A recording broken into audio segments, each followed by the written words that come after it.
Hey. Hey now. We are live. What's happening? Oh, you got one of those too. I did. I got one too. Nice. Hey. Ouch. Mine needs a battery. Hey, what's up, man? How's everybody doing? Great. Good. Nice to see you guys. Yeah, good to see you guys. It's been a crazy week. Oh yeah, It has. for sure. For sure. Very much so. Yeah. Very much so. Mm-hmm. Yeah, I had a crazy show last night, Saturday night. You know, which I have no memory of, but they told me it was good.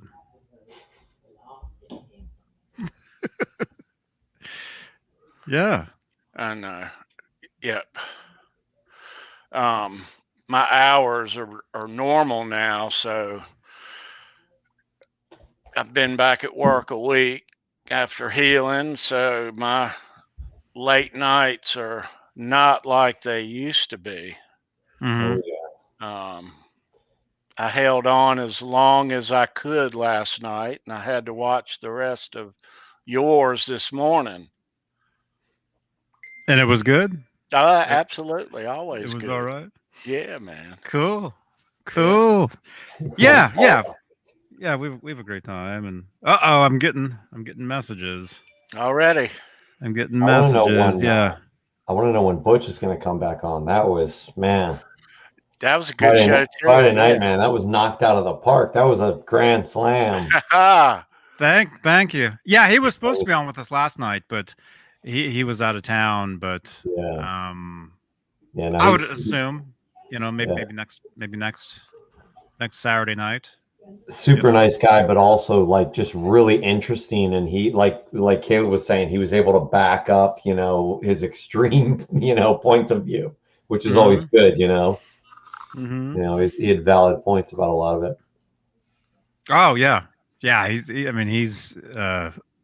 Butch. He's a longtime fan. Okay, I got somebody I got a ban in my Van Halen group. Oh no.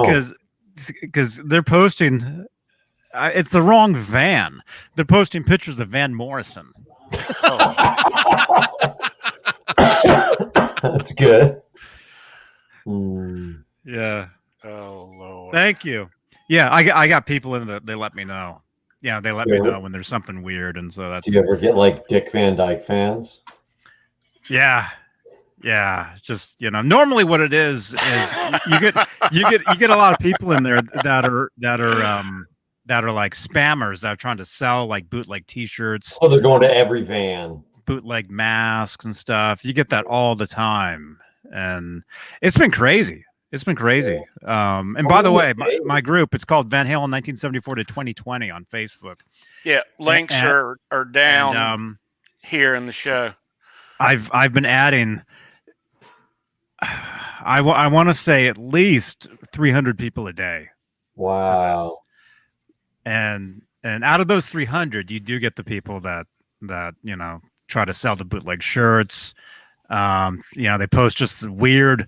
They share live videos of stuff that has nothing to do with Van Halen. Yeah, they're just kind of monetize, right? Well, most of it is like you've seen those things where where Snoop Dogg will post a video saying, "Hey, if you can see this number, the first 300 people get $1,000." You know, stuff like that. Oh, And Yeah. so Lord. they're posting Yeah. stuff like that, and Yeah. just stuff that doesn't belong in there. So there's a couple people that message me directly. They're like, "Hey, Johnny, you got to grab this, take care of Yeah. this." Yeah. And it's growing. I think we're at like 33,000 members or something. Wow. Yeah. Van Wilder, original Paramutant. That's good. Someone else had a good one. Let me see. Where was it? Oh, Hellface? Van Helsing. Yeah. Yeah. Yeah, that link is down. I'm sure that these guys and gals in the chat are already a member of it. I assume. If you're not, hit the link. Definitely. Yeah, I've read your welcome list, and it starts and it says see more, and you click it and it just goes on for days. Like, holy crap. It's craziness. It's insane. It's insanity. But it's let's see, like where are we at right now? 34,000 members. You're gonna need like your own intern soon. I have 185 requests. Wow. And that's just like today. Yeah. Like every day. It's Do you ever just leave it a week? Well, the thing is, somebody 1,000 requests. You'd have some homework then. Somebody gave me the group like a couple years ago. I've been in the group for years and years and years. And then what happened was the guy that was running the group. Well, it's a long story. It goes back to, it was a page. Somebody made the page years ago. I was there when they actually created the page. It was an Eddie Van Halen fan page. And then what happened was, I guess they got rid of it. Someone else picked it up, and then they want nothing to do with it, because it gets crazy in there, Yeah. And then they're like, Johnny, do you want it? And I got to turn my camera off for 1 second. There we go.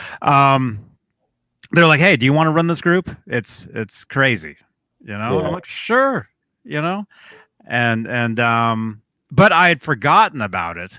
So I was like the admin of the group for like 6 months before I realized I was, and so what happens is I start getting all these notifications about stuff. I'm like, what?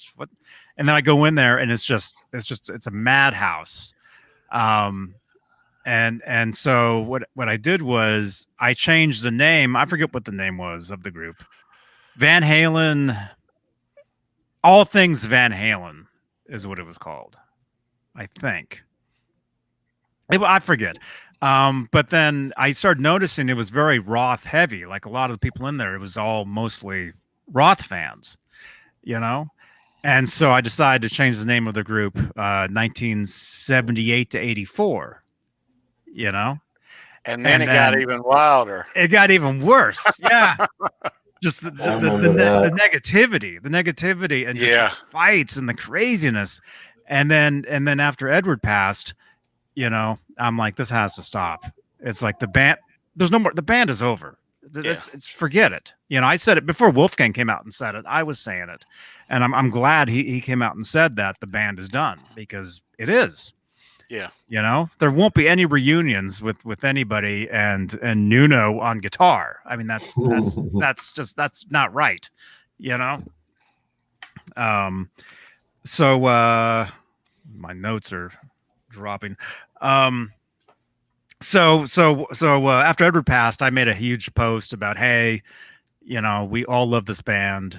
Why can't we all, get along? It's all Van Halen. It's all Eddie. It's all about Eddie is what it comes down to.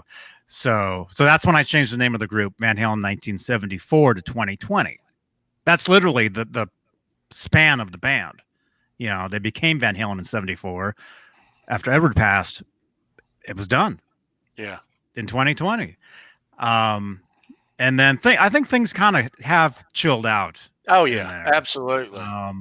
A lot. You know. Yeah. I don't see much of anything negative anymore. You know, Well, and I see it. I used to ignore it then, and you know. Oh, yeah. Yeah, that's something, when when you're in a Facebook group and it just, starts getting bigger and bigger and bigger, you're going to see a lot of stuff that shouldn't be there. Pictures of Van Morrison, which I still got to go in and axe, um anyway, it's a great group though. Who's here tonight, Tommy? Okay, let's see. We got the original Paramutant, Sandra Picorni, taking care of everything. Thank you very much. Awesome. The Dreamer's Life. Hey, Will. Lenny Lou and Mary. Kurt, ladies. 5150. Kurt. Christopher Sawa. Charlie S. Let's see what else we got here. Half Ace. There he is. We have Thomas Santiago. You have to, you can't say that name. You have to sing that name. Oh, okay. That's what I've been told. Thomas Santiago, like that. Thomas, yeah. Have to sing Thomas Santiago. All right. Browns fan. And I've always wondered if it was just Jeff K or if it was hyphen Jeff K or negative Jeff K. I'm just going to go with Jeff K. Did I miss anyone else? Johnny Bean in the chat. Who else? I think that's it. And the rest. Brian S. is hopped in now. Hey, Brian. Welcome. How you doing, hey. Brian? Mike Neese is here. Mike. Mike. There he is. The beatings will continue until morale improves. Nice. Welcome, everybody. D2. Yeah. Sunday night talking Van Halen. What could be better? What's up, Brian S?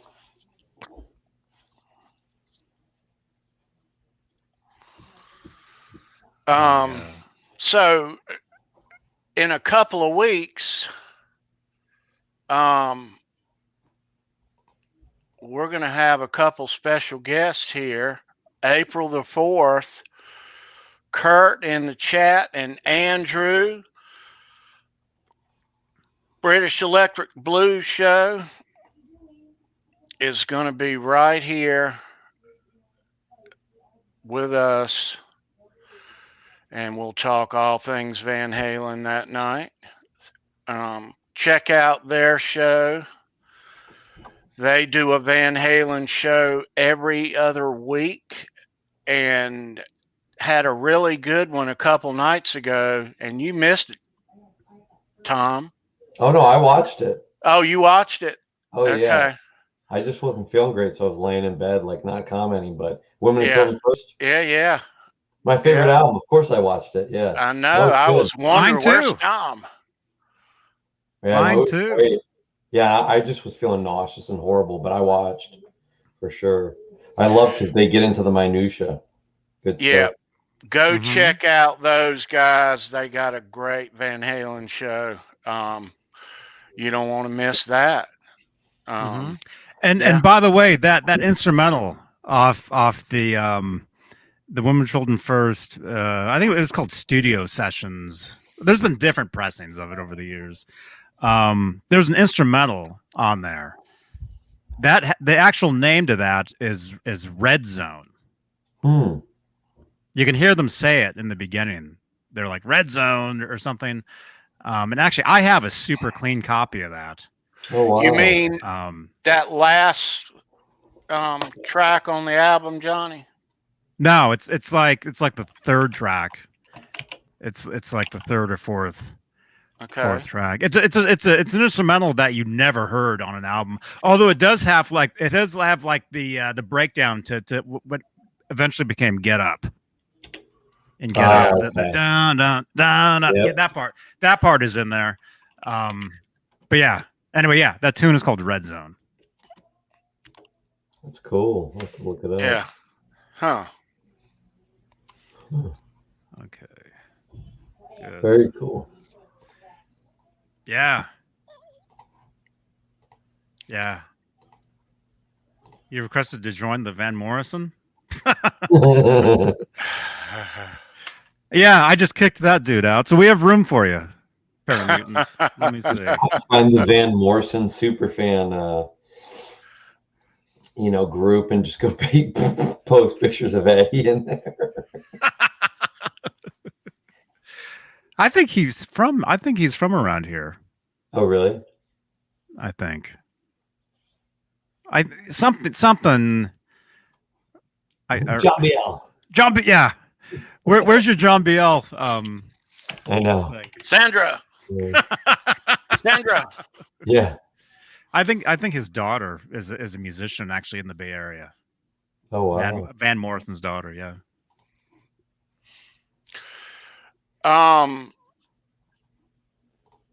What we're gonna do, we may do this often. We're gonna post the show link in the chat.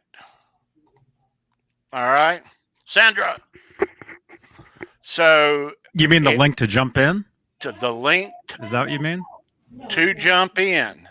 Mm-hmm. If you want to jump in, if we know you or kind of know you,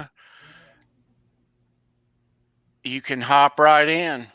So it looks like his California home, Johnny, it says is in, and of course now there it is, Fairfax, California. Does that sound right? Fairfax. Yeah. Yeah. I want to say that's. It says he has like 3 homes, but that's his, I guess, main California one. He's one in Boston and one in Woodstock, New York. Yeah, that's in Marin, I think. I think that's in Marin County. Yeah. That's it's over by where Sammy lives, kind of. Okay. I used to rehearse at a drummer's place in Fairfax. Oh, cool. Actually, I think that's John Biel. Fairfax. That might be where the club is where Huey Lewis did the Power of Love music video. That might have been in Fairfax. I used to drive past the club on my way to and from this drummer's house that I would rehearse at years ago.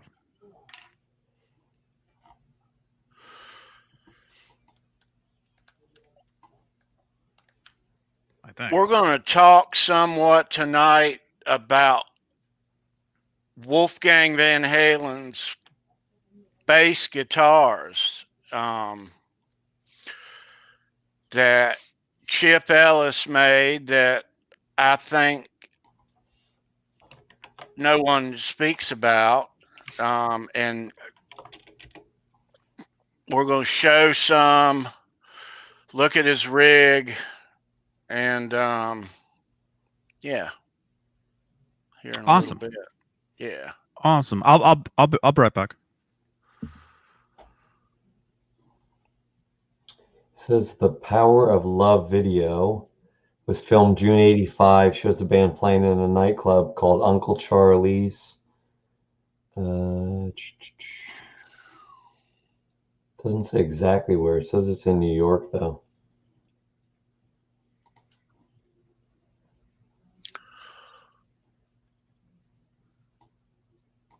Huh. Maybe I'm thinking the album cover to Sports. Maybe that was taken in a club in Fairfax. Maybe that's what it was.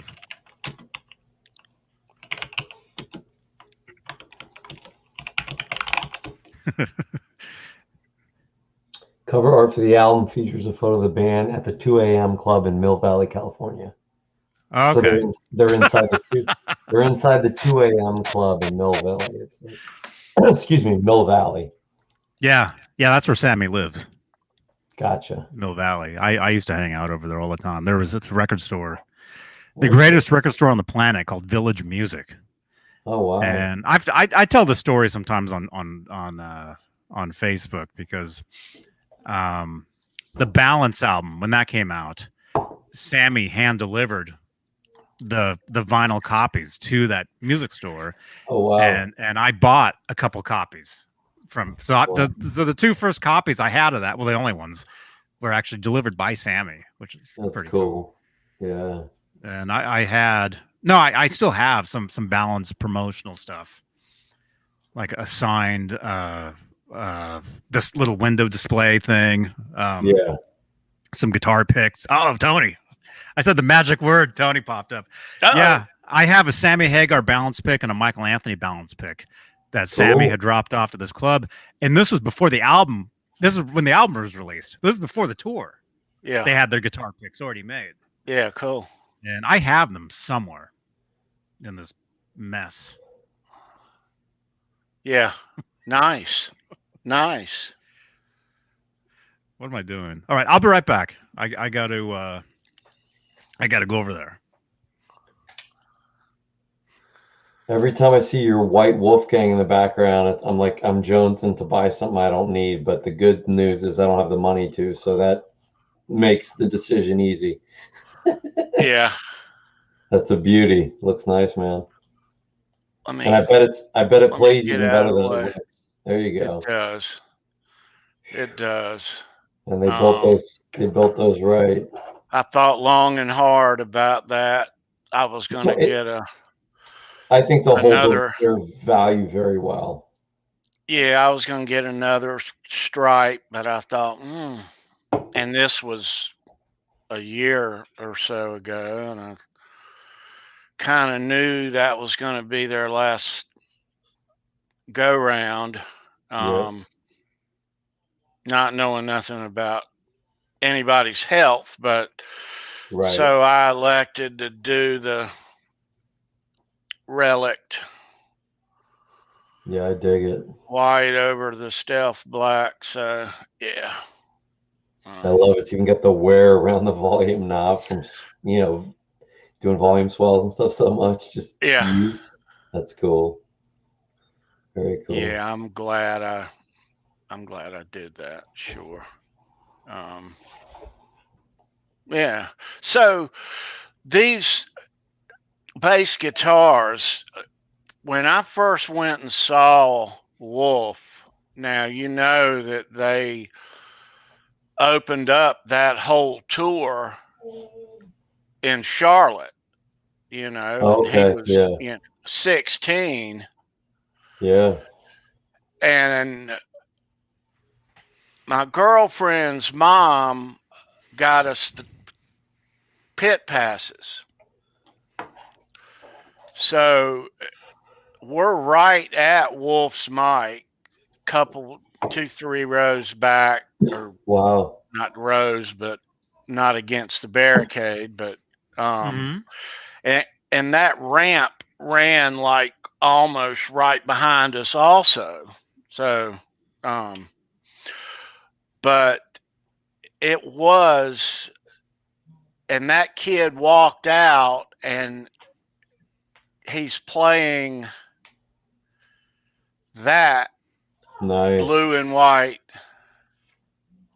Yeah. Look how young he looks. And I don't know that is in Charlotte, but that's early on in that tour. I had a Charlotte. One of the shots in this show's intro is of Wolf and Ed at Ed's mic, and that's in Charlotte. Yeah. And you were there? Oh yeah. You were at that show? And I was there a couple nights later in Greensboro. and they're 8 months, 9 months later in Raleigh. But cool.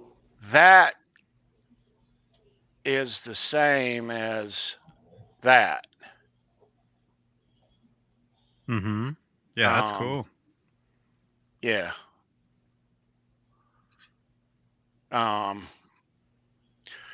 And then we saw that guitar. Oh, yeah. I dig that. That's cool.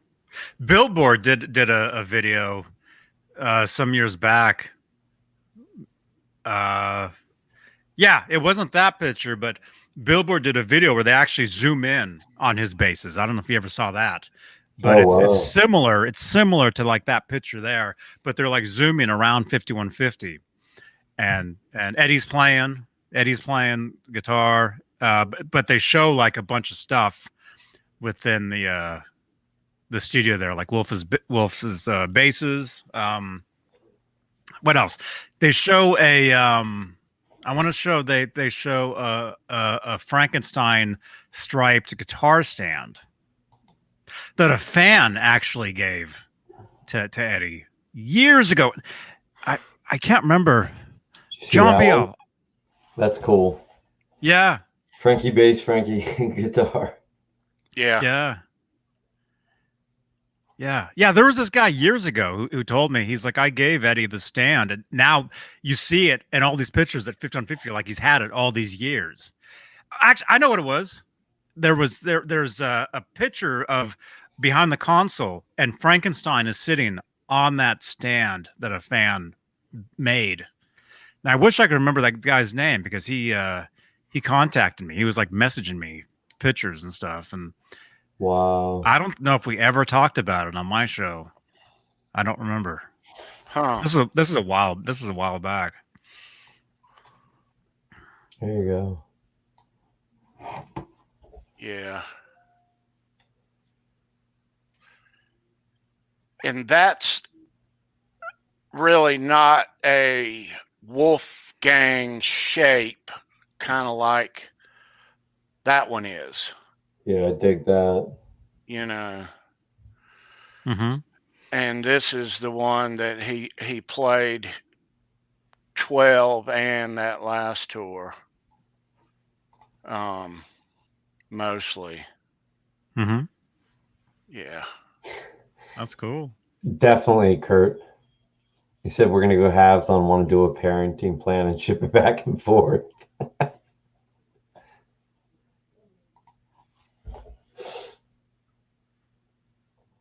Lenny Lou, do you know what I'm talking about? He had that stand back in the 90s. Back in the 90s, the stand. Lenny Lou, were you the one that told me all that? Whoever made it, whoever built it, sent me pictures of it. So if I scroll back my messages somewhere, I'll find pictures of it. Thank you, Sandra. If you like Van Halen and you like to fight, join that group. No, it's not the fight group, is it? No, it's not. It's not.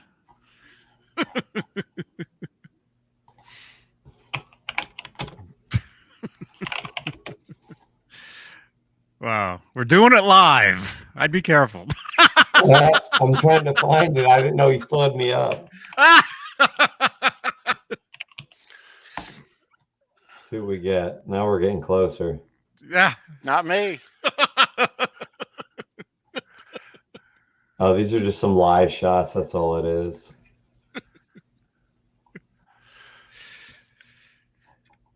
F it, we'll do it live.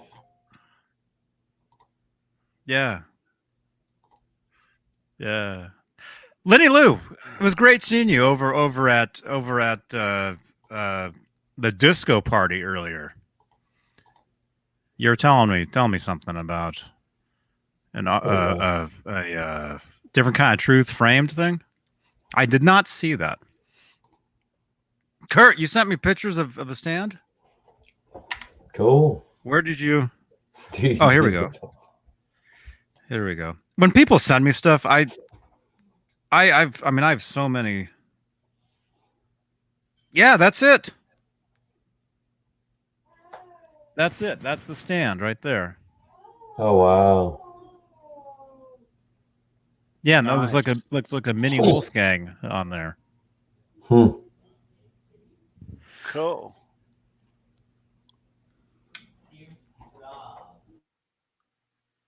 Yeah, that's the picture right there.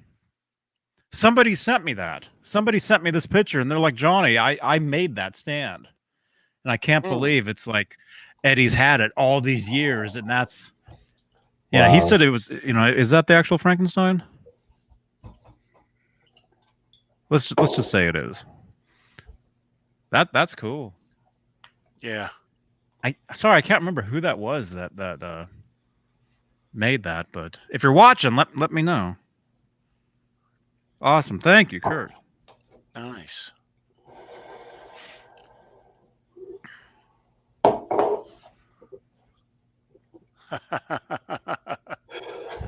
Nice.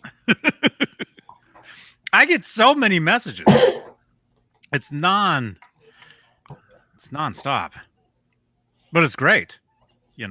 It's because I've been doing this type of thing for years and years, and things are finally getting, getting good.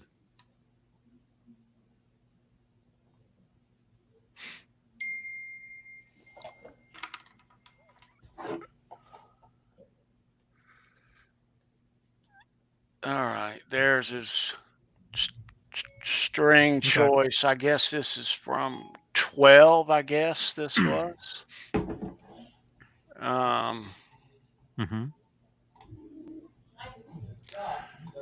And the picks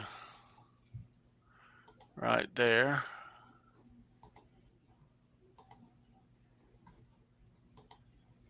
Yeah, that's cool. I get the good stuff. He does too. I get the good stuff. That's awesome. How many of those picks do you have, Tony? Actually, those? Tony, was that your hand, Tony? Was that you holding my hand? All the picks that you have? I've got one or two. Yeah.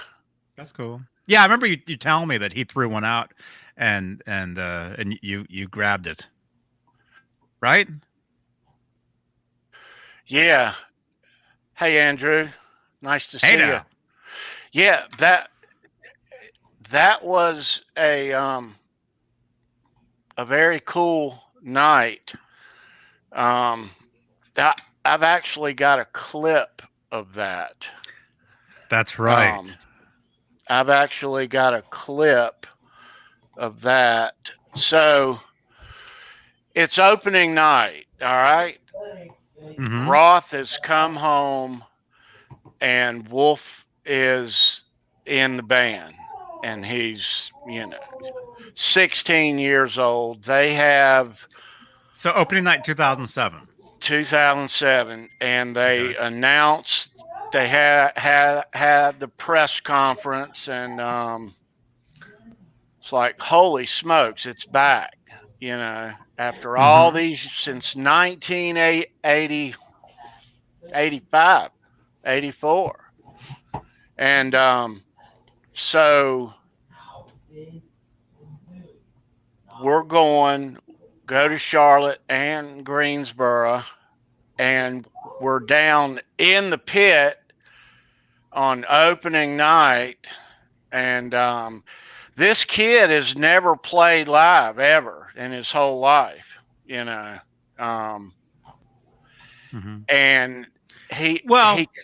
the thing is, before those opening shows, they do what's called friends and family shows.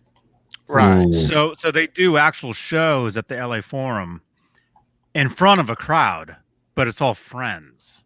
Right. A friend of mine went to one of them, the one in 2012. He went to that one, and he was texting me pictures from he was right in front of Eddie. Nice. Taking pictures. So I still have them I mean, somewhere.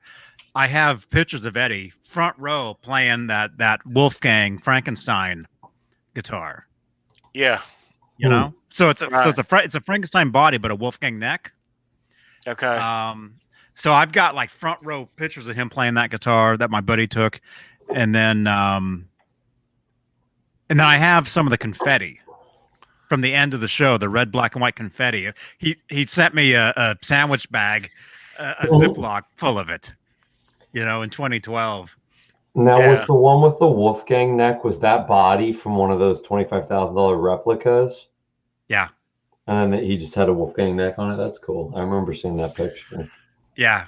Yeah. I think he was possibly using that for,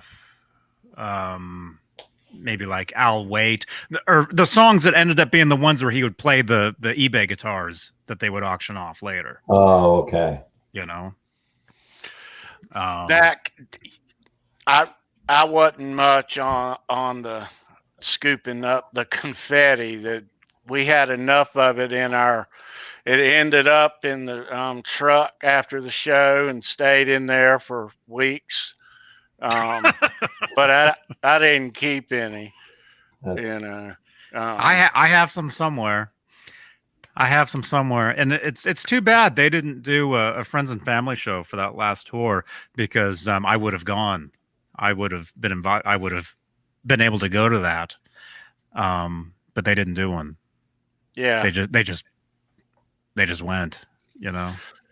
So right, they start the show, you know, and it had been so many years, and I'm looking up and there's Dave, and I'm like, I can't believe that this is happening here, you know. Van Halen is, you know, Roth is back.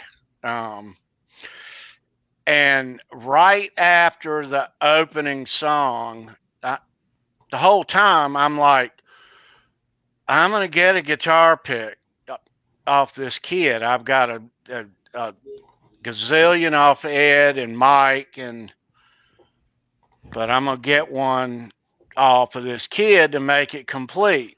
And right after the first song, at the end of You Really Got Me, and I've got a clip. I've actually got a clip. Let me see where it is. All right. So if you watch this clip, this is at the end of the opening song, and you see Wolf chunking this out. It curves like that and hits. I hop down, and there it is. And watch this. Not much now. It's short.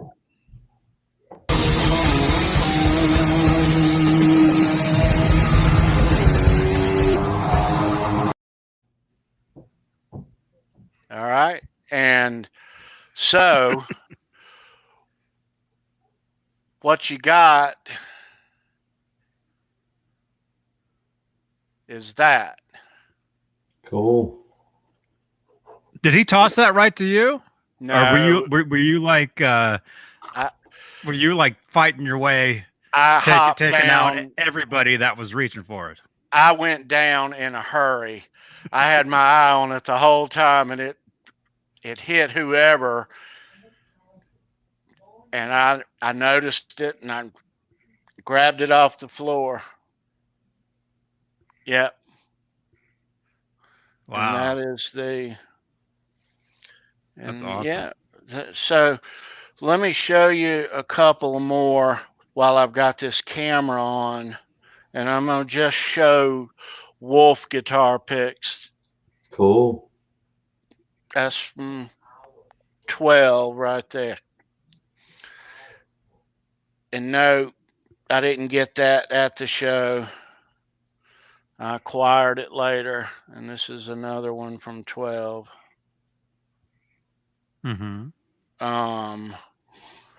And this is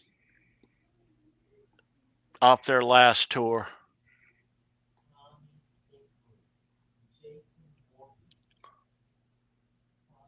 Yeah. Wow. Are those all Van Halen picks? Yeah. Dang. It's a few of them. We'll get in to those on a later date. I wanted to show those Wolfgang ones. Yeah.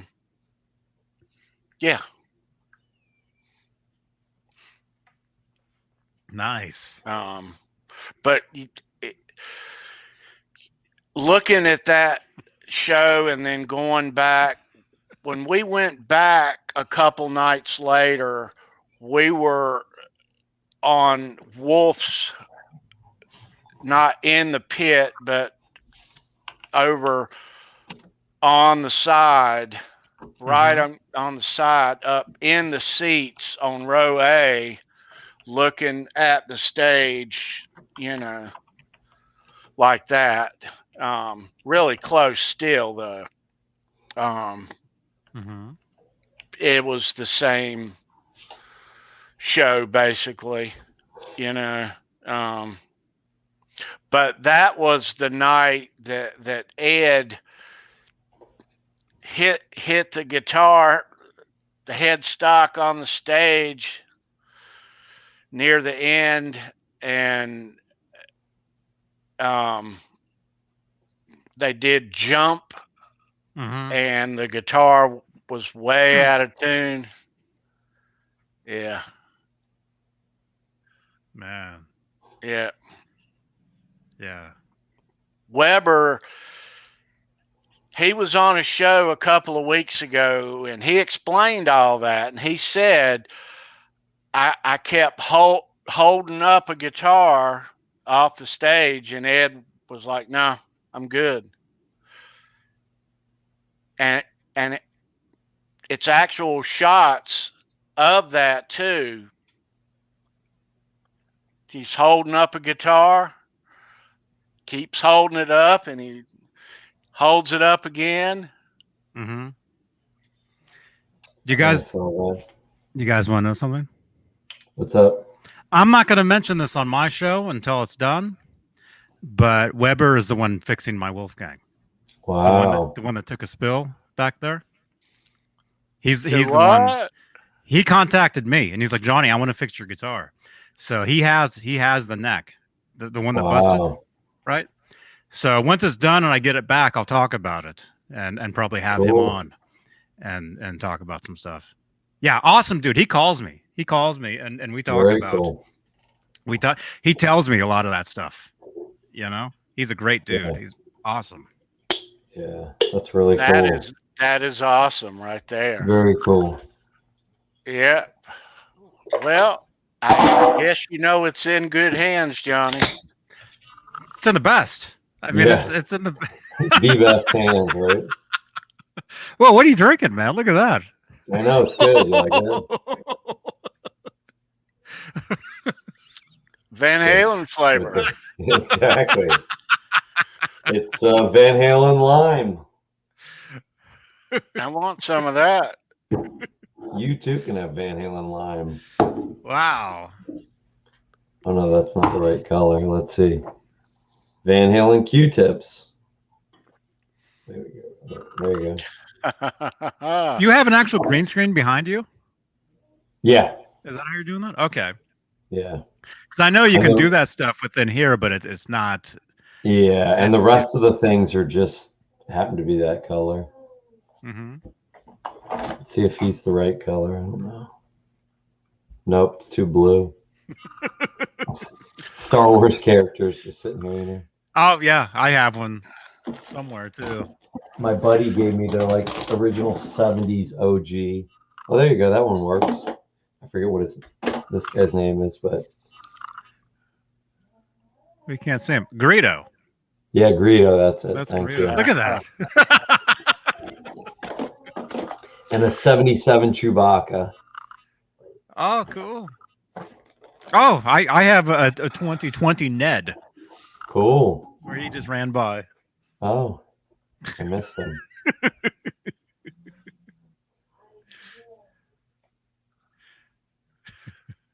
Nice, Chris. Awesome. Oh, you got your Swiss pick? Oh yeah, man, they're good.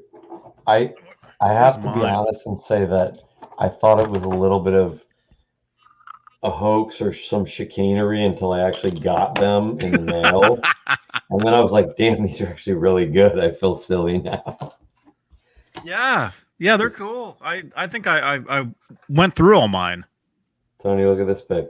Yeah, I used that exclusively for a while, and I wore down most of them. Like I might have to actually break down and buy some. But they work great, and it's really good because I have nerve and tendon damage on my right hand, so it keeps it from slipping. It's the other nice part. Anyway. All right, Johnny. Here's one you may not have seen. Gunga the Creator. Zeke.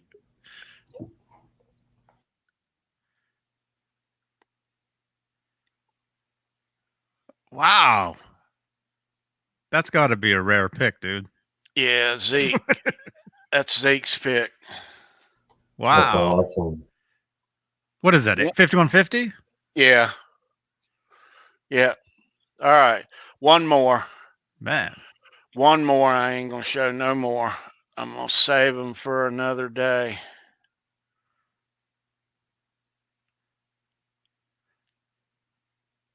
Does that have a VH on it? Okay, no, good. It does not. Mitch That'd be Malloy. crazy. That'd be crazy if it did. You know, he goes out and gets his own picks and then, you know. Yeah, no. You know, that's like the sporting shirts where they get like Super Bowl shirts with the wrong winner because they have to print both of them ahead of time. You know, there's always ones that like people somehow get a hold of that are like the team that lost, and it's the Super Bowl champs. You know, it's great. Yeah, man.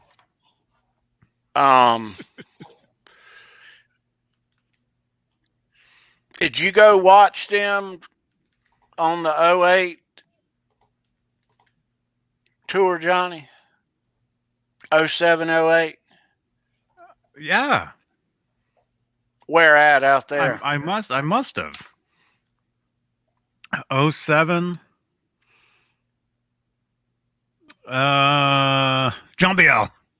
I know why I didn't, because I had a 2-year-old and almost 3-year-old and a 1-year-old. Hey, Brad. Man. Nice. Brad, hey, dude. What's up, man? Yeah, I would have seen them in Oakland or San Jose or both on that tour. I can't actually no, I remember seeing them. I don't remember where it was. It was probably, if I saw them a couple times, it would have been Oakland and San Jose. Yeah. Yeah. They played here to start with, and then they came back later on in like, I don't know, it was after New Year's, maybe March, in Raleigh. And I wasn't going to go, but I thought, I can't not go, you know. You have to go. You have to. Right up the street, too. Oh. Yeah, it was right up the road. Yeah, no excuse, man. Yeah, so, yeah, no. Let's take a look at some of those dates here. Where is it at? Hey now. All right, so there we are. Let me see if I can see this.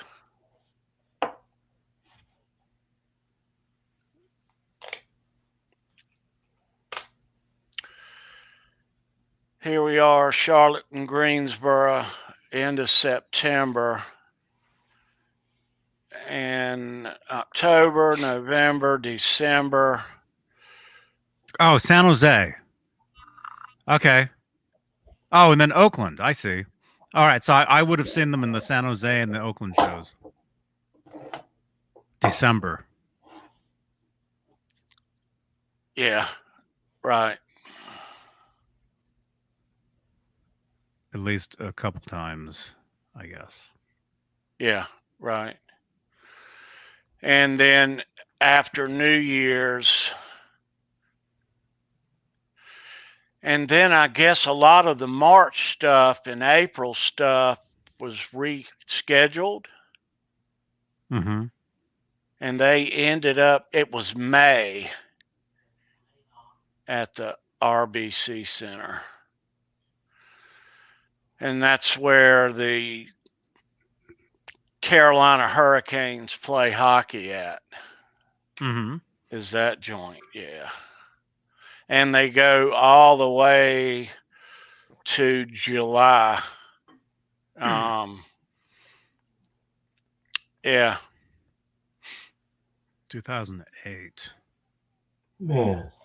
2008. So I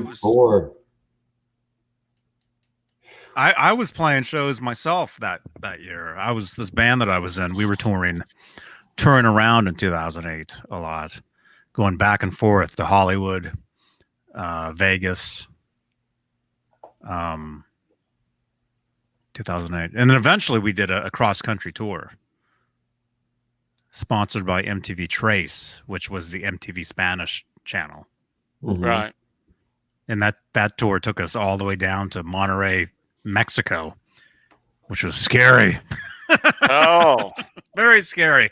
How so? Once you cross the border from Texas, the streets are busted up. There's trash everywhere. There's dogs running around, cops trying to pull you over every 5 minutes. Old cars. Bribing. Yeah, they want cash. Yeah, it's scary. It's very scary.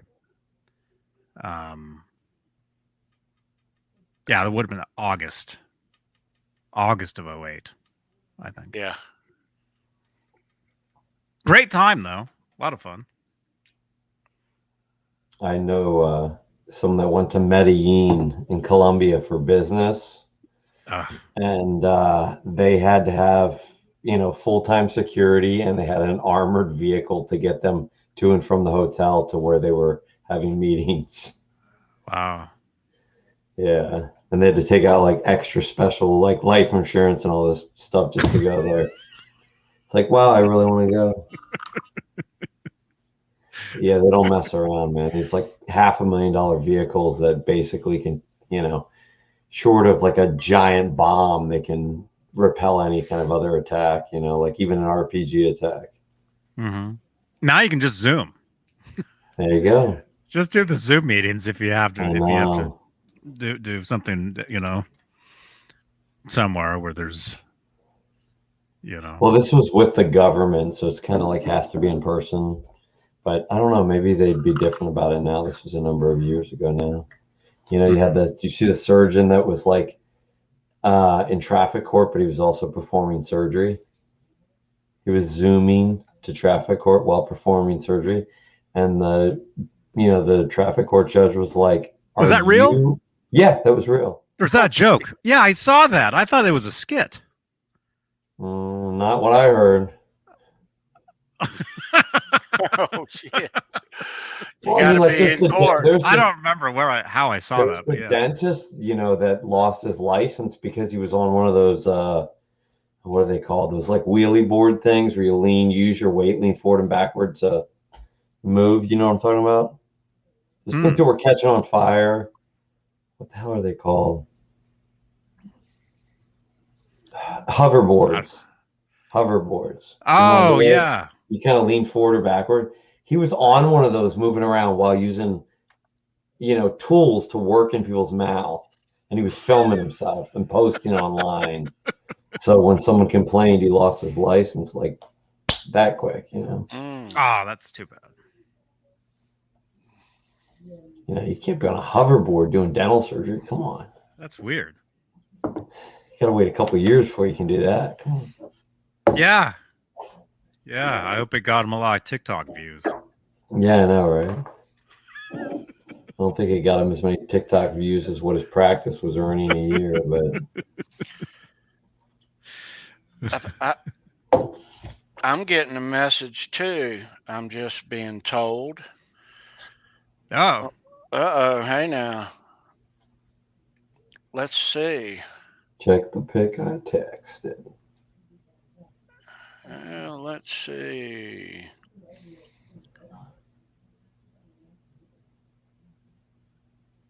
All right.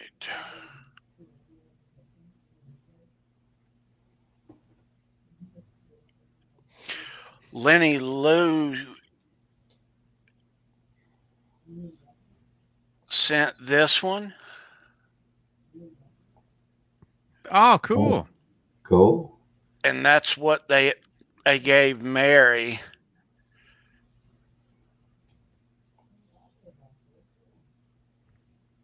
at the meet and greet in 04. Mm-hmm. Cool. Yeah. Like a sound check? I guess they had VIPs. Oh, cool. Yeah.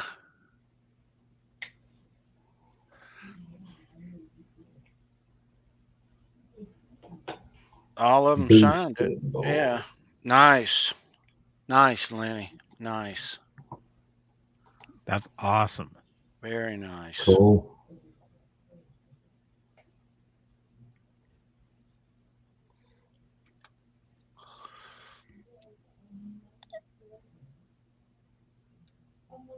She said the All Access lady said that Wolf wrote the Thanks Mary on there. It was because she sang to Ed. Awesome. That's very cool. Very cool. Well, Tony, I'm going to have to get going because my son needs me. So. All right, Tommy. Very good. Have a good week, brother. Everybody. Definitely, you too. I will be in touch. And you too, John. Have a great week. You too, man. Great to see you. All right, guys. All right, Tommy. See ya. All right, thanks. Bye. Bent All Tom. right. Yeah. Everybody. Mr. Bent Tom in the house. He forgot to show us something, and I'm going to show it now. I was about to ask him. He's in the middle of a guitar build. I don't know that in the middle is a nice way to say it, but well, you said it, so. Oh, cool. That's where he's at. Mm-hmm. As of this morning. So he'll keep us posted as he goes. Mm-hmm. Yeah, looks great. Yeah. Yeah.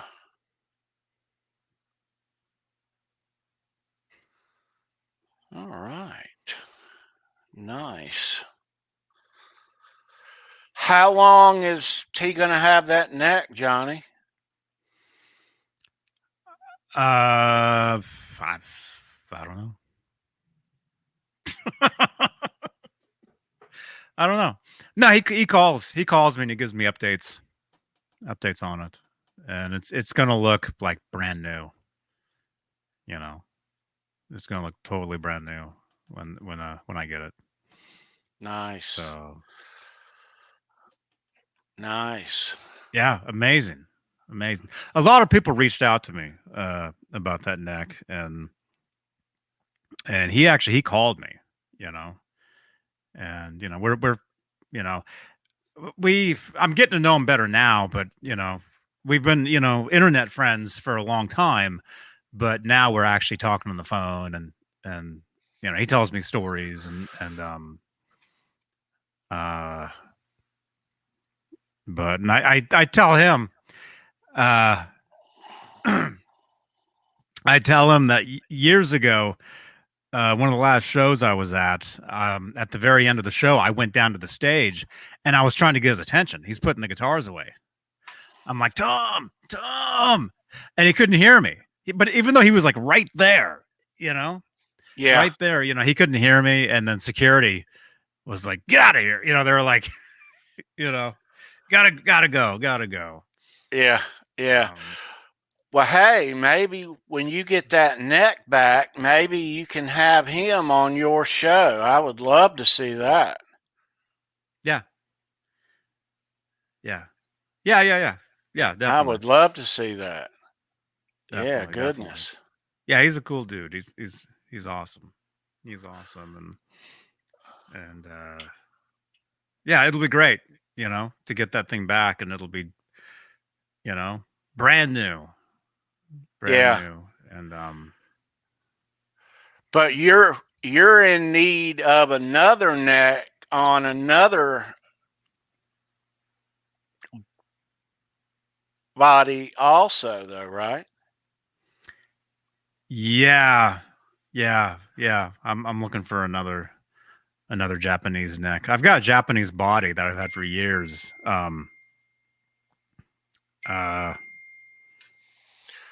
You know, we have a guest. Okay.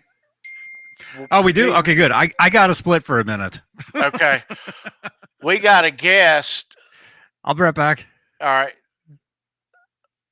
Ladies and gentlemen, one of the biggest Van Halen nuts on the planet, the one and only Reverend Kurt 5150. There he is. Kurt, you hit the nail. You hit the nail on the head. I'm maybe the second biggest Van Halen nut underneath you. Oh no, we're all tied for first, brother. Good to see you, man. Good to see you, dude. How's it going? Good. I figured if I'm watching this thing, the family's kind of occupied watching a movie, so I said, you know what? Maybe I should just make us a prop in and say hi. Yeah, pop in, dude. Anytime. Nice to see you.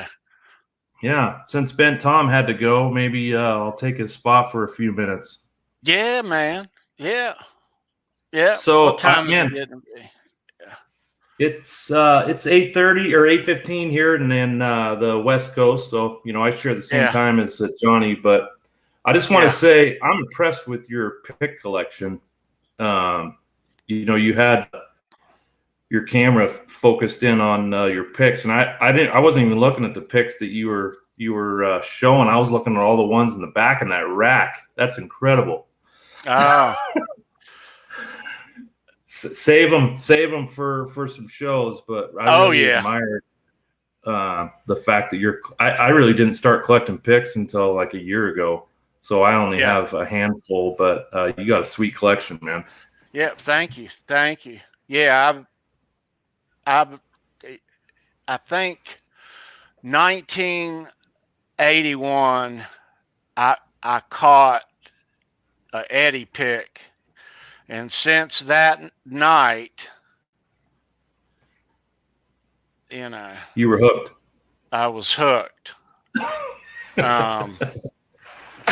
And then another one at another show, and another one at another show, and all these years later, it's more than I can count.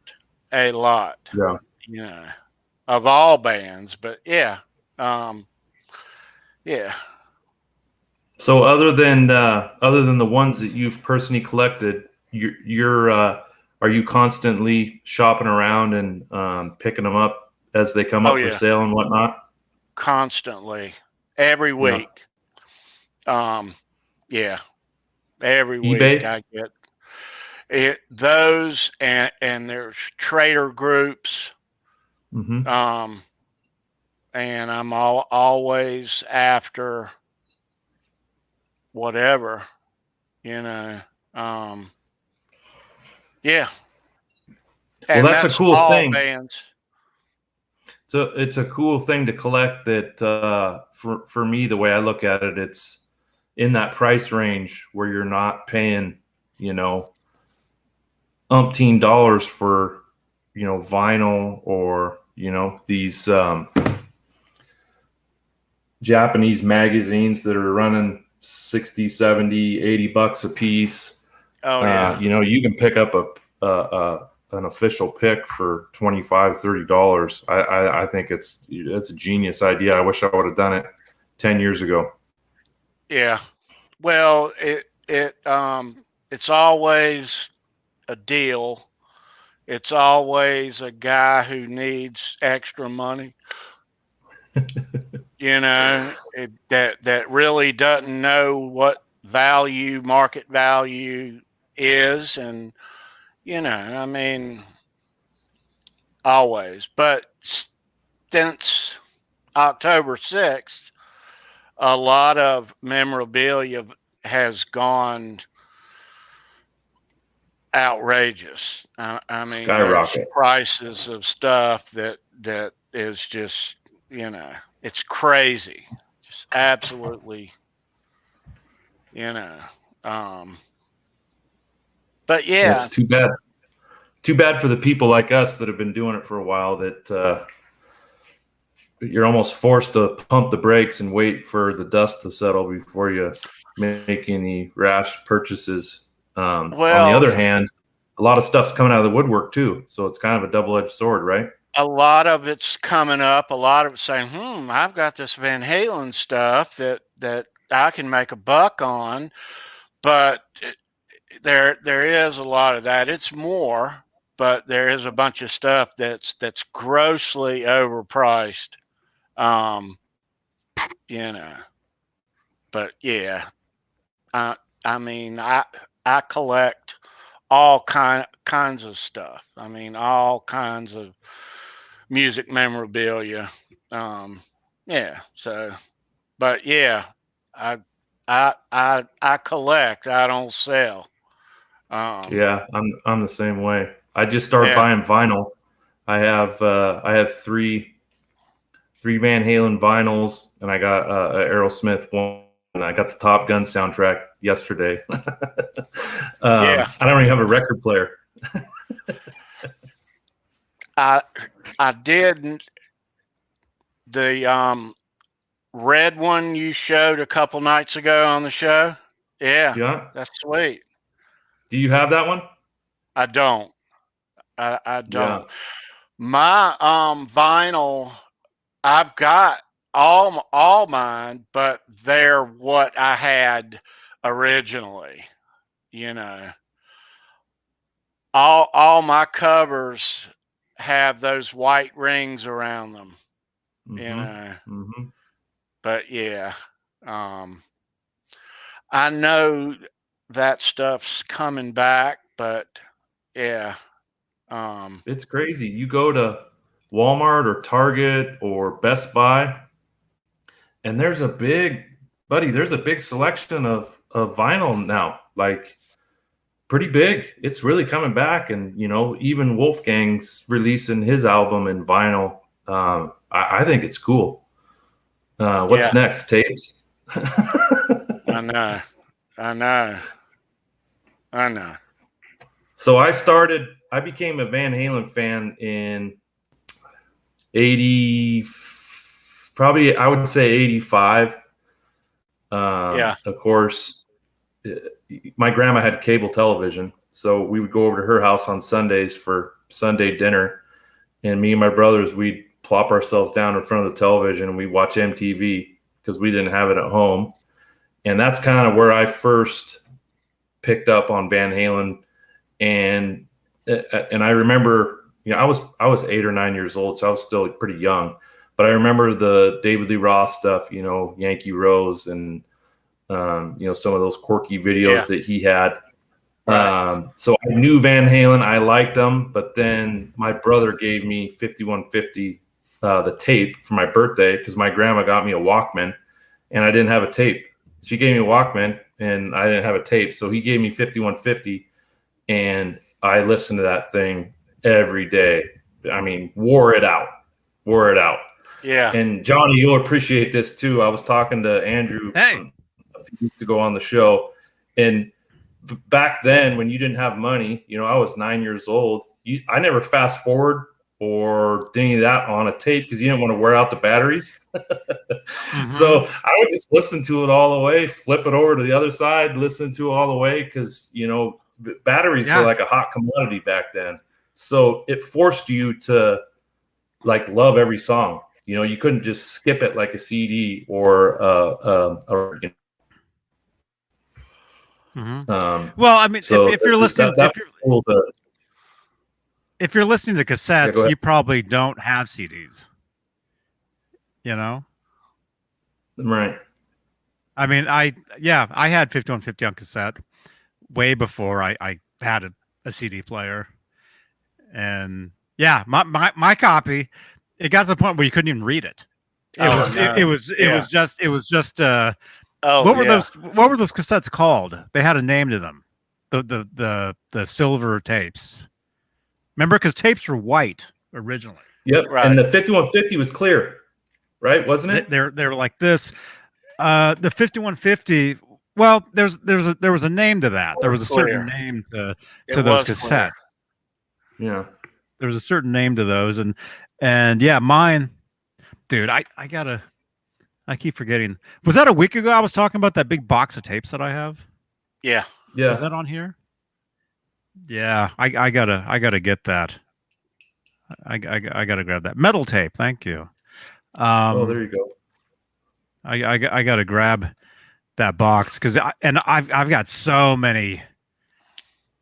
See, I had a real problem back in the day.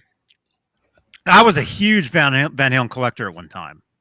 I haven't mentioned this on my show up until recently because I didn't want to look like a dork, but I was a huge collector for a lot of years, and every copy. I said this in the chat last night when you guys were on. Was that last night? Talking about Women, Children First. Every vinyl copy I would find to have the poster in it, I would buy. So I have 20 copies of that poster. I've got tons of them, although it's never been on my wall. I was going to say, please, that was one. I had a lot of them on my wall, but that was not one of them. So David Lee Roth said they printed a million posters. The first million albums would get that poster in it. But he said that in a Lisa Robinson interview or something. Yeah. Who knows if that was legit or not? It's coming out of Dave's mouth. Sometimes it's hard to believe. Interesting enough about the poster, Ed, Al, and Mike had no idea about that included in there until the week before it came out. Oh, wow. Yeah. Well, you saw the photos of Ed on that same shoot. I mean, if looks could kill, everyone on the set would have been laying down. He just looked pissed. They learned about it. I think I read that in Noel's book. They learned about that at the last minute. Yeah. Yeah. He talked about it too in his I got it right here. In the Crazy from the Heat book, he talks about that photo shoot. But so after I got 5150, my birthday was in November. For Christmas, my brother got me a double-sided Memorex. What was it, 90 minutes back then? You could get on one side, right? The 120s? Yeah, there you go. Was it so the he 120s? gave me Van Halen 1 on one side and Van Halen 2 on the other. And so I had two tapes, and that it was over after that. It was literally over. You got it, brother. Yeah, and that's kind of where it all started back in 85. But yeah. So, and it's cool because I've since that my oldest brother, he was born in 71, so he's a few years older than me. I've seen Van Halen with him 3 or 4 times, which has been cool to to experience that with him. And, you know, of course, we saw the last tour together, which was cool. Mm-hmm. Yeah, that's awesome. Yeah. Yeah. Yeah. I know. It doesn't matter where you began the journey. Mine started Van Halen 2, and then I went back and bought Van Halen 1. And then the 1980 album came out, and I was like, man. And then I bought everyone, I think, on the day it came out ever since. Mm-hmm. For me, it would have been Carnal Knowledge when that finally came out. I got that the day it came out. 51. I've told this story a billion times, but it's been years. 5150, I bought at Target, and they had that's cool. They had both albums on display side by side, 5150 and Eat 'Em and Smile. Eat 'Em and Smile, yeah. And I'm like, I got to go with Van Halen. You know, that's what I got to get. So that's the tape I got. Played it, you know, nonstop that entire summer. You know, we used to travel, so I have memories of being in other states, other towns, with my Walkman, listening to 5150 over and over and over all the time. And then when 0812, around the time that came out, actually I wasn't even aware that it was even out. I just happened to go to a mall, into a record store, and I saw it. You know, 0812. So I'm like, oh man. So I bought on cassette, and I also bought on CD. But I didn't even have a CD player yet. So I had to go out and buy a CD player so I could listen to the CD of it. Because the CD had, I want to say it had an extra song on it. A Political Blues was on the CD, maybe. Maybe it wasn't on the cassette or the vinyl. Maybe it was just the CD. Maybe. John Biel, I forget.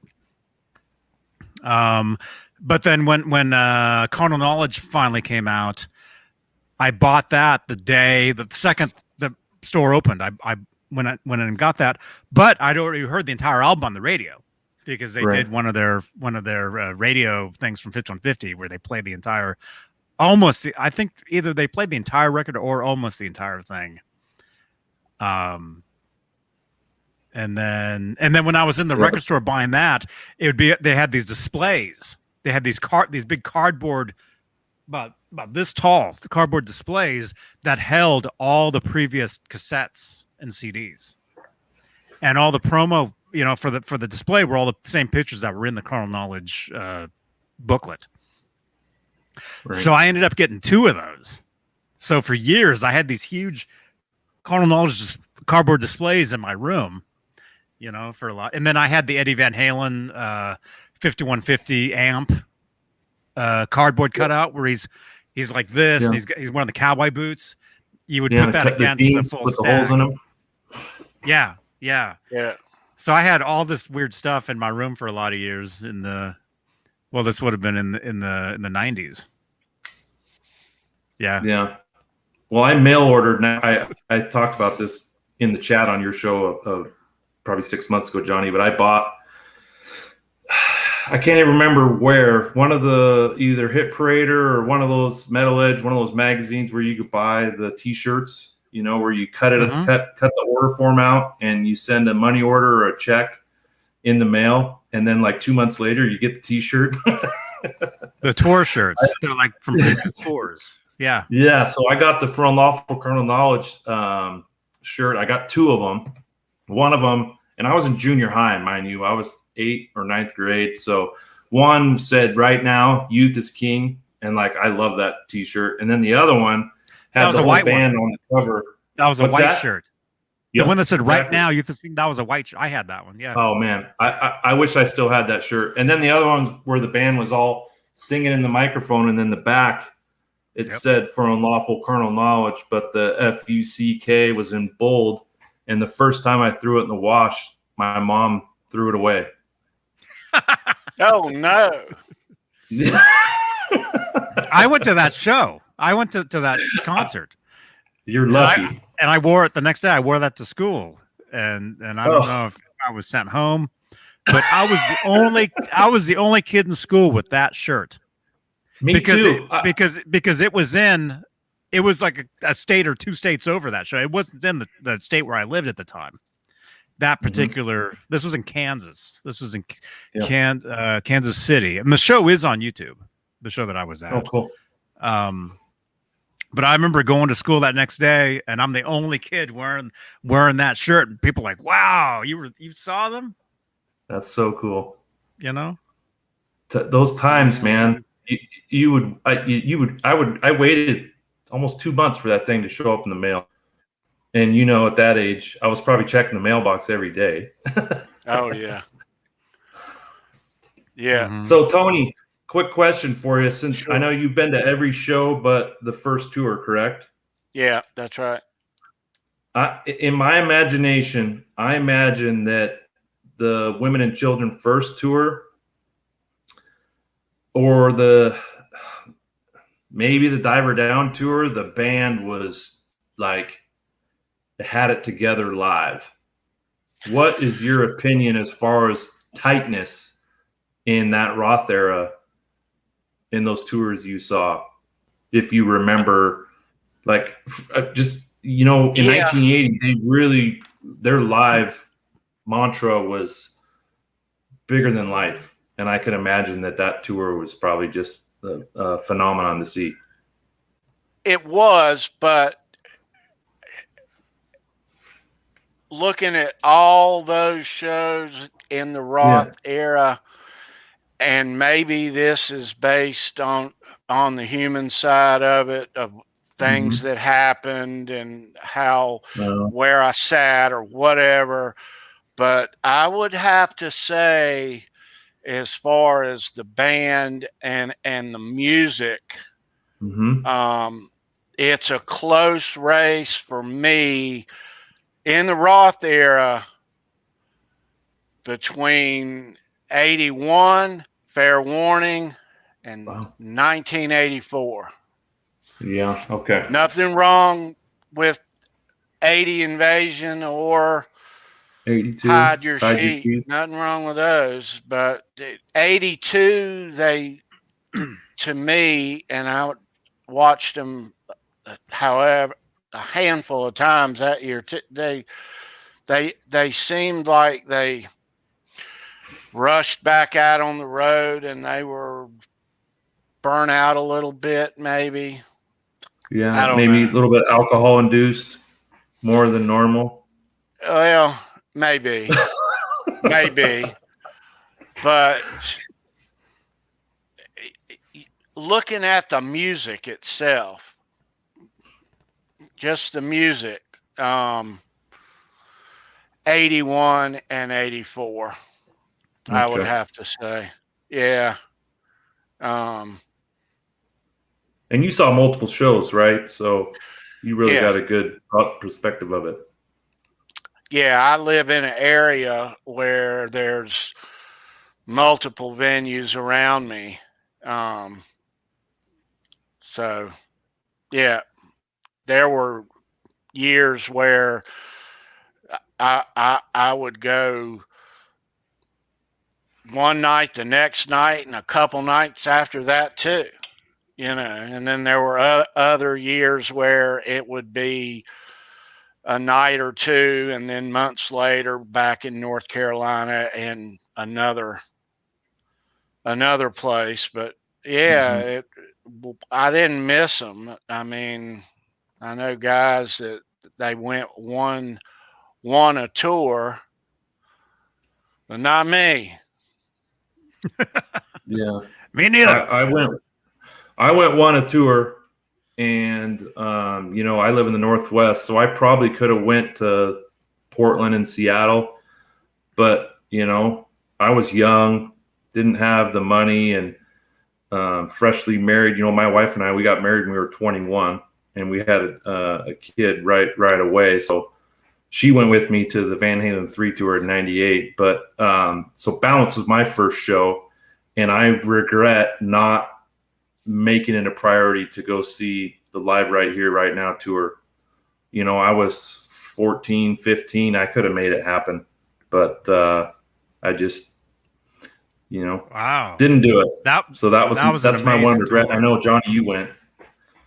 I saw them probably 3 times that tour, because out here, this is Sammy's home area here, right? So every show they would do, look at the screenshot. Who's that? I get messages. I told you, I get messages nonstop. Hang on. Yeah. So the Van Halen shows out here were always very special, exactly. because it's Sammy's home turf. So, right. So they'd do things maybe a little differently out here, maybe. But the Right Here, Right Now tour, that was, I'd have to say, one of the best I've seen. Just the summer outside, Van Halen, during that era. I mean, it was amazing. Oh yeah. Yeah. That live DVD or VHS or Laserdisc, my oldest brother had it on Laserdisc. It's not Live Without a Net, but it's pretty dang close for me. I had it on VHS and I wore that thing out too, just like Live Without a Net. So yeah, pretty cool times. Yeah. I don't know why that they would start their tours, a number of tours. They Hide Your Sheep, 82. They began it, I don't know where, but just a couple. Yeah, nice. A couple of shows. Mine's sitting right here. Things. That's a great book. KXM, what am I looking at? It's like an email. Do you want me to show this? So, Tony, they started in South Carolina. Yeah, with the Hagar thing. Typically, they started out west and then worked their way east, and then they usually ended in California, right? What tour was that? I'm just saying, normally they would start kind of out west and move their way east, and then go and end. They would end in California, right? KXM wants me to show this. I don't know. It's very blurry. Yeah, it's blurry.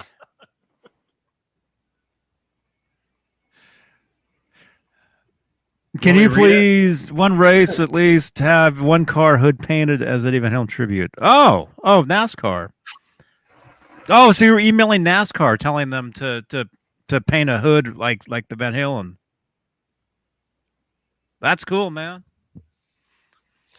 So anyway, the Hide Your Sheep was South Carolina, Tony, the first show. Yeah, they played there, and they were here in North Carolina a couple of shows into it.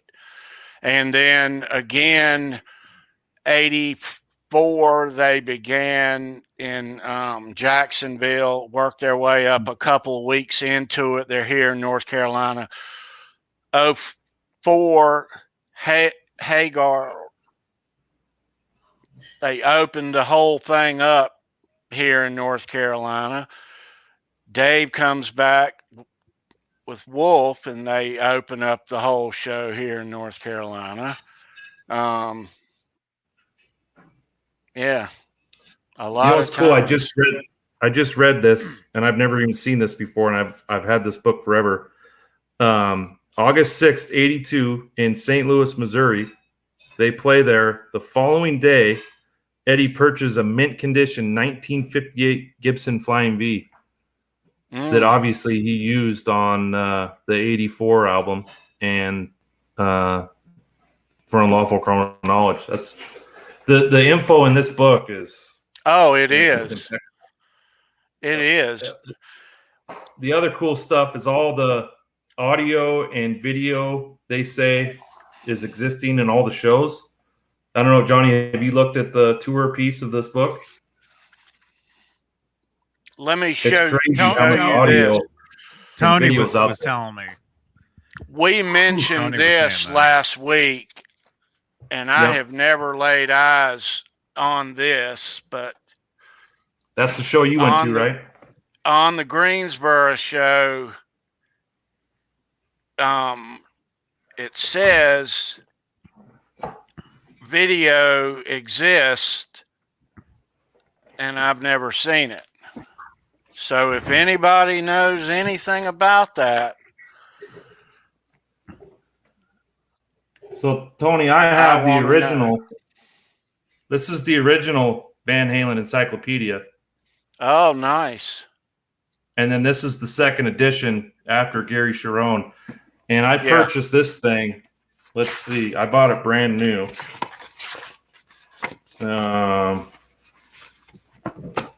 I think 97. This one came out. Yeah. So this a few different things, but this is the original. This one's worth. This is worth quite a bit of money. It's a sought out item, but they both have the same stuff in them. Yeah. Right.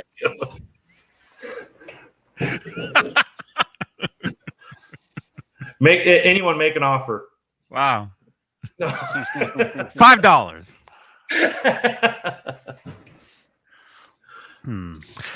Let me just say one thing. Well, maybe I shouldn't. Well, Sandra, all the links you're putting in the chat are all broken. Just saying. And that's not even Tony. She's putting a link of Tony. It's not even. It's a different Tony. Just saying. Hey, Nelson. So Tony, before I exit stage left, do you have anything special you want to talk about on the 4th when I come on the show? Now, Kurt and Andrew, Brad also. I don't know. I'll find out. I'll let you know. He's welcome. Yeah. I don't know. I had the idea that with the big panel like that on board, that we would talk about which era we like, Dave or Sammy. This sounds like a wrestling match. In this corner. Dave or Sammy.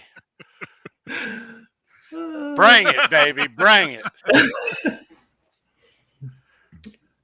I'm like Johnny. I'm Switzerland. We don't even have an army. We're on both sides. I love Johnny? It all.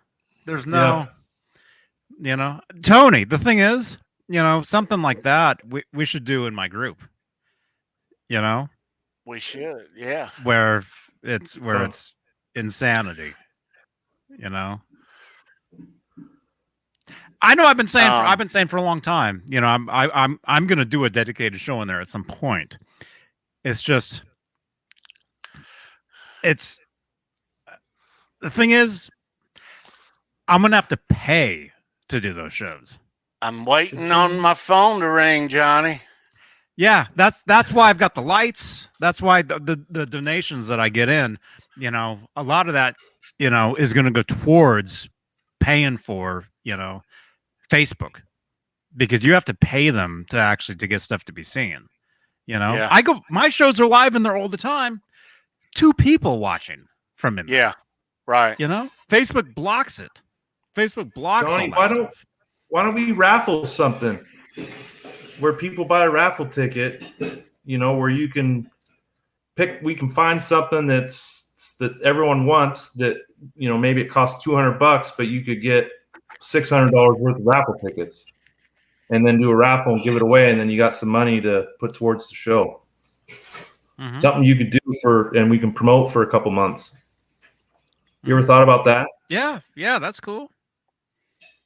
That's cool. But yeah, Tony, if you really want to see like a wrestling match, then Facebook is where you want to do it. That's where you want to do that. Right, Lenny Lou? Get Lenny Lou involved in that. And I'm surprised Facebook hasn't opened it up a little bit more since all this streamings going on, over the last year. I'm surprised they haven't made it a little bit more easier, not as expensive, Mm-hmm. No, but no, Facebook, man. That's how they roll. Because I have friends that have pages that have like hundreds of thousands of likes and this and that, and nobody sees their stuff either.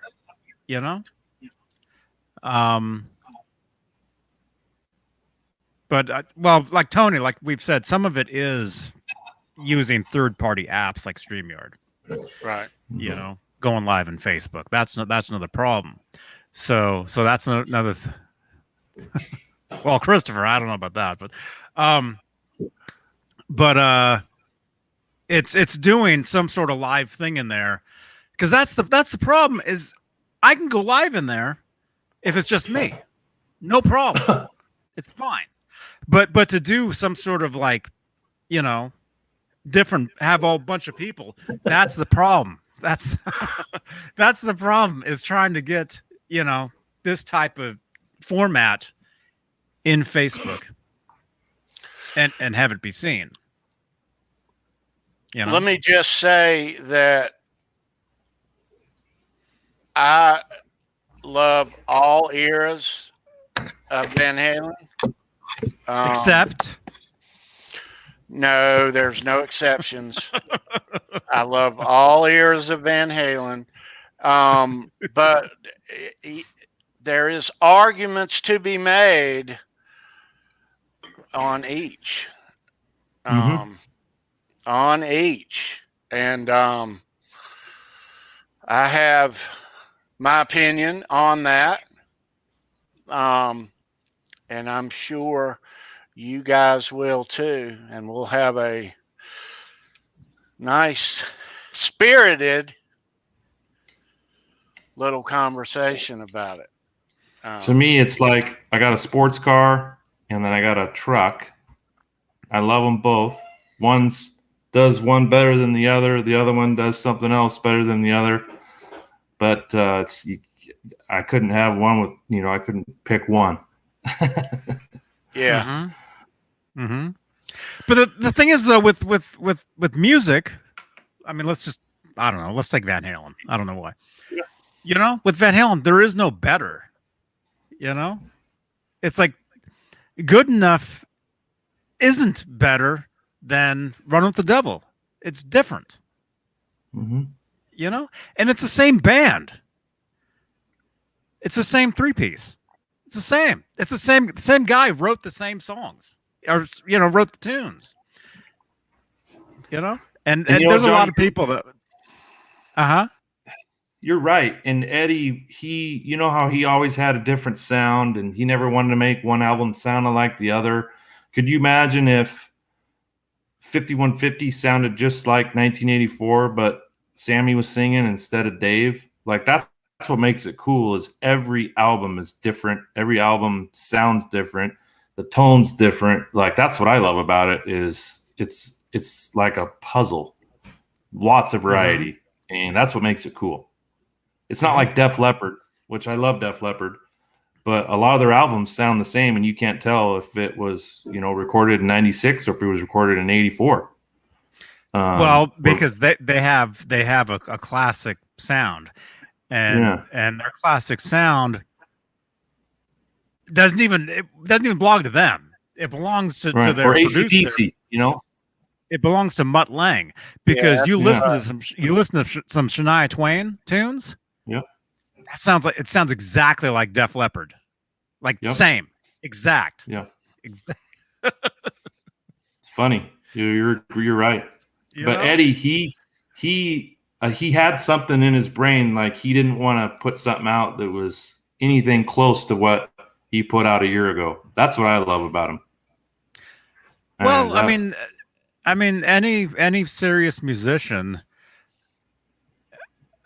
The thing is, I can relate to this because I've written songs. I've been in bands, and anybody that writes music, you you're always looking forward to the future. You're always wanting to do something. You're always trying to evolve. Progressive. You're always trying to progress. Always. And Edward, that's what he was. That's what he was all about. Was progressing, doing the new thing, and yeah, if you're lucky enough to have a hit song or a single, yeah, you have to play those. Jump, you play it. That's the last song you play, or certain ones. But you're always, you don't want to have to rely on those. You always want to write and better yourself, with newer stuff. And that's why what some of these comments I don't you're always trying to do better and better and better, but you can take that to not just songwriting, like anything you do, you're always trying to better, the production of your YouTube show, the way you talk, the way you talk into a microphone, your presentation when you do, like, let's say this type of thing. I've been doing this for like 6 years, this type of thing. Mm-hmm. Go back 6 years, look at my videos from then. Totally different dude. No. It's not the same. I'm not the same at all. There was a point where I realized, to level up, there's certain things that have to be done. This, whatever. And eventually, I'll be talking so fast you won't even know you won't understand me. And the lights will be going off nonstop. It'll be just craziness. Well, but there is a point. There is a limit. In the band, though, Roth in the basement had a huge hand in helping make those songs what they were, not just writing lyrics. Mm-hmm. No, there's arranging. There's arranging. As Hagar did too. And you can hear it. Credit. Yeah. You can hear anytime you bring somebody else in, a different dynamic, it changes. And Hagar and Roth were huge in the arrangements of those songs. Yeah, because when Van Halen would write, Eddie and Alex would jam. They would jam and jam and jam and come up with parts. Right. Mm-hmm. And if Sammy Hagar would come in, I'm just assuming, but it's logical. He'd come in. Oh, hey, that's great. Maybe put this here. Take that part. Put that in the beginning. And they would jam and jam and jam. That's why when you listen to some of those older demos, Voodoo Queen, Last Night was the same. It's just different words. I Want Action. I Want Action. Well, that became a few different songs, but particularly some of the, like Voodoo Queen, you hear, that's Mean Street, but then the ending is Hot for Teacher. Right. Right. And those certain parts, you work it until it's perfect. And then that's the stuff they would put out, That's so I think eventually if they release some stuff from the vault, we'll hear, a lot of amazing stuff, but it's stuff that isn't finished or isn't to the level of what Edward would have wanted for. Does that make sense? It does. Looking at that, though, we all wish that would happen, but I think that the only way we'll ever hear that stuff, it's like Wolf said, my dad gave you what he wanted to give you already. There's stuff that's unreleased. He didn't for a reason. I think that maybe down the road stuff will get leaked. No. You don't think so? No. Nothing will be leaked. No, because there's nobody in there. Wolfgang is in charge of that. Only stuff that comes out will be through him, and it'll be, you know, it won't. No, nothing. So Tony, I don't want to make anyone mad here or be a Debbie Downer, but I kind of agree with you. I don't think there's going to be any vault release or there's nothing more than I would love for something to come out of 5150 Studios in the future. I mean, obviously I would love it. I honestly don't think there will be anything unless BRB. We're talking 20 years down the road when Wolfgang's retired and he sells Wolf doesn't want vault. to. He doesn't unless he want sells to. the vault to someone else, you know, kind of like the Beatles. Someone had to buy that stuff for them to finally get it out in the public, and unfortunately, I just don't see it happening, man. As much as I would love it, I don't either. I'm on the same page with you. I think that what Ed and Al gave us, I think it's enough, you know. I mean, it's good enough, you know. I mean, it is. It's enough, and I don't think Wolf wants that. And unless it's leaked, I'll take all the live shows, all the live stuff they have. Give that out. Send that out. I'll be happy with that. Yeah, exactly. There's not a lot of that, but apparently, according to this, there's a show that I was at that Warner Brothers filmed that I've never seen, and I want to see it. How cool would that be? Oh gosh, that was one show where I was right up against the barricade. Yeah, I saw it. You showed the picture. Yeah, that one show, I got a guitar pick. Ed actually put it in my hand as I reached out in '82 at that show. So if that video ever comes out, I've got to be all on it. Yeah, that'd be cool. All in it. Yeah. So, you know, but every year or two, there's some unearthed, you know, so maybe it will one day. Yeah. Well, I'm going to sign out, let you guys finish your show. Thanks for letting me pop in, you know, on spur of the moment. It was a pleasure talking to you guys, and I enjoy the show for sure. And we plug it as well on our show. Yeah. So we're all one big happy family. Absolutely. Yeah. Awesome.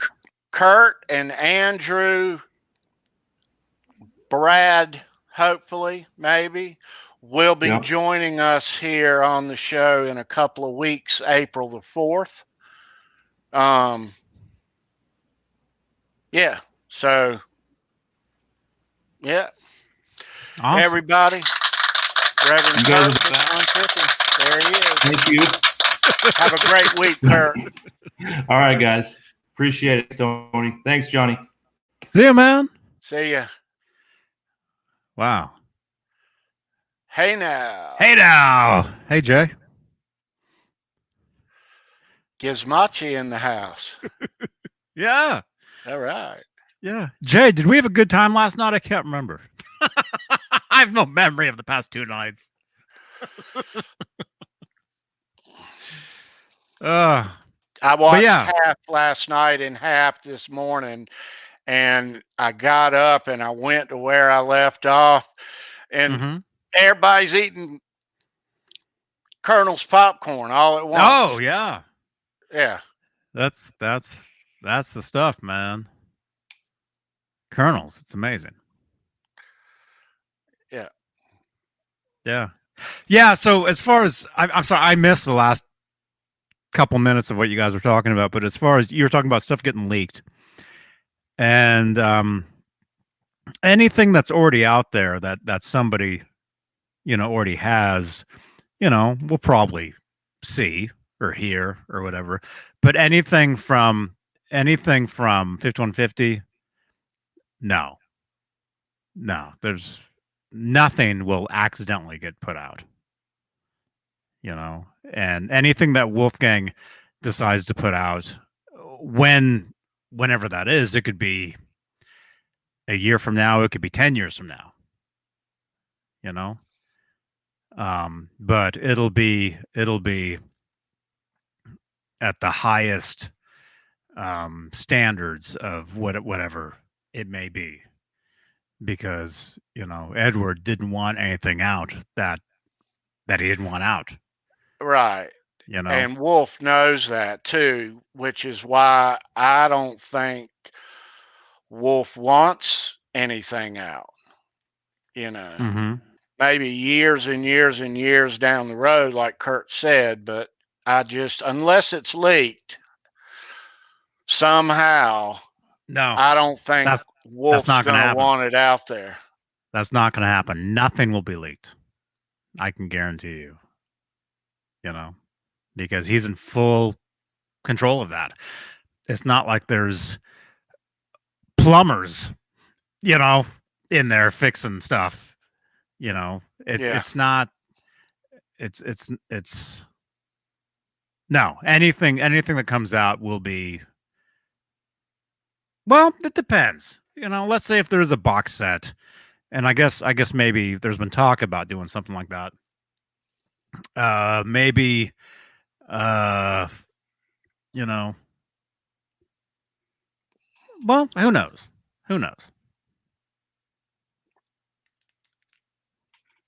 Halface, the Fresno dude? I don't think so, because he's been putting out the same stuff for years. Just better quality. Every so many years, the quality's just better.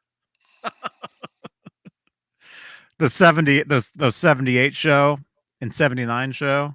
Yeah. Man, I had that stuff. I had that stuff years, like 1994 on a VHS tape. Worst quality you can imagine. Yeah. The stuff that I had from that dude. I've got a couple of those. Yeah. And then he put out some amazing stuff. A couple years ago, probably. Yeah. The 78. Yeah. Right? No, 79. Yeah. 79. It was 79 stuff where you can see Edward playing the shark guitar, and I like that guy's stuff though. Mm-hmm. And it's not just Van Halen. He has other bands. He has I think Angel. I think the band that tried ripping off Van Halen in the very beginning. He has their whole show from Fresno. You know the Angel story, right? Mm-mm. There was this band called Angel, and Eddie, they were at a party, and this was before the first album came out. And Edward had a recording, a mix of "You Really Got Me." He's like, and they were friends. He's like, "Hey, check this out." The next day, Angel was in the studio trying to hurry up and record a version of "You Really Got Me" heard that. and put it out before Van Halen's version of it. Right. So because of that, I think John Biel, Warner Brothers released "You Really Got Me" ahead of time. Right. Maybe that might, I don't know if that's totally true or not, but because Eddie had played a tape of the song for these dudes, and they were trying to get it out first, bastards.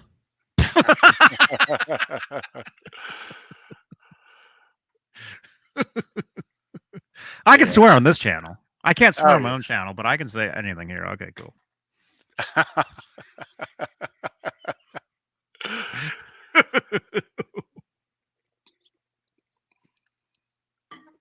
Oh man. Yeah. Lenny Lou, that's right. Yeah, I've heard that before, but I didn't know the band. Yeah. Is that true, Hellface? Angel is managed by Bill Coyne. I did this band that when I was living at Desmond Child's house, the band that I was in, we did a showcase for Bill Aucoin. So I remember meeting Bill, and he was sitting at the table right in front of us, smoking a cigar, just like the stories how when Van Halen would say when they met him, feet on the table, you know, it was the same. Yeah. When I met him, it was the same. And his complaint about us was we had too many water bottles on stage and not enough beer bottles. That was his critique about our live show. I don't know. I couldn't believe I met him, you know, because I knew the story about Van Halen and Bill Aucoin, and I'm like, wow, I actually, you know, got to shake this dude's hand, you know. Yeah. Gene spent that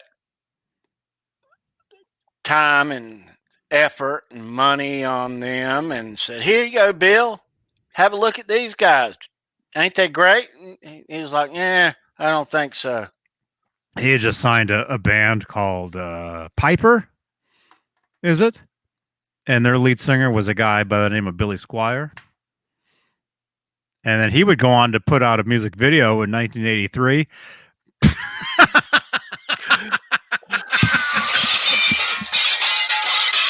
Great song, but that video was not good before that, though.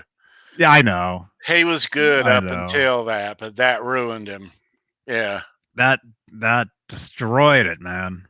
Yeah, and it's a shame. It's a shame. I don't think that would happen now. I think if he was to put out that music video these days and everything, it would fly. It would be normal. But at the time, it just not, you know, myself, I think it's great. I love it. But it just wasn't, you know, what's the Van Halen song? The Right Time. It's about time. It wasn't, you know, or that was the Mitch Malloy one, The Right Time, you know. It wasn't the right time for that. Yeah. Right. Hi, Johnny. Thanks for watching. Oh, 10 minutes ago. Wait a minute. Anytime. Janie just sent me a message. Nice.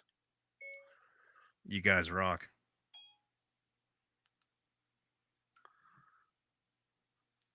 Janie Van Halen just sent me a message. Nice. It's a Van Halen show, so why not mention it? She watching now? I don't know. Hi, Janie. Nice to see you. I don't know. I met her years ago.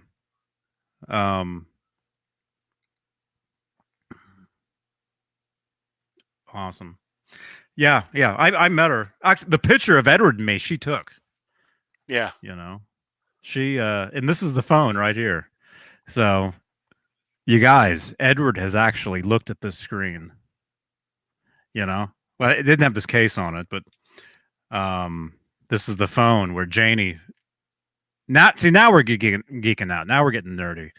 But Janie took the picture of Edward and me with this phone, and then I showed Edward us on this, and Edward's like, he's like, oh, that's kind of washed out.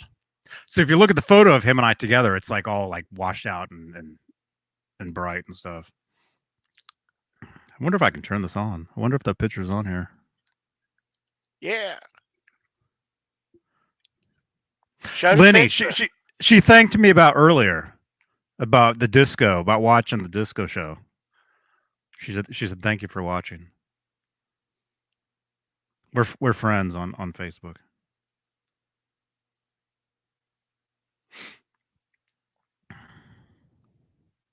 Yeah, the phone doesn't turn on. It doesn't. It's not charged. I've seen it before. I was using this phone, you like my case? I was using this phone as the brain for my my synthesizer. Oh. About 7 years ago. I was performing with guitar and synth, and I was using this as the brain for my synth. So I've been meaning to ask you, Johnny, what happened about, I don't know, it's been about a year now with the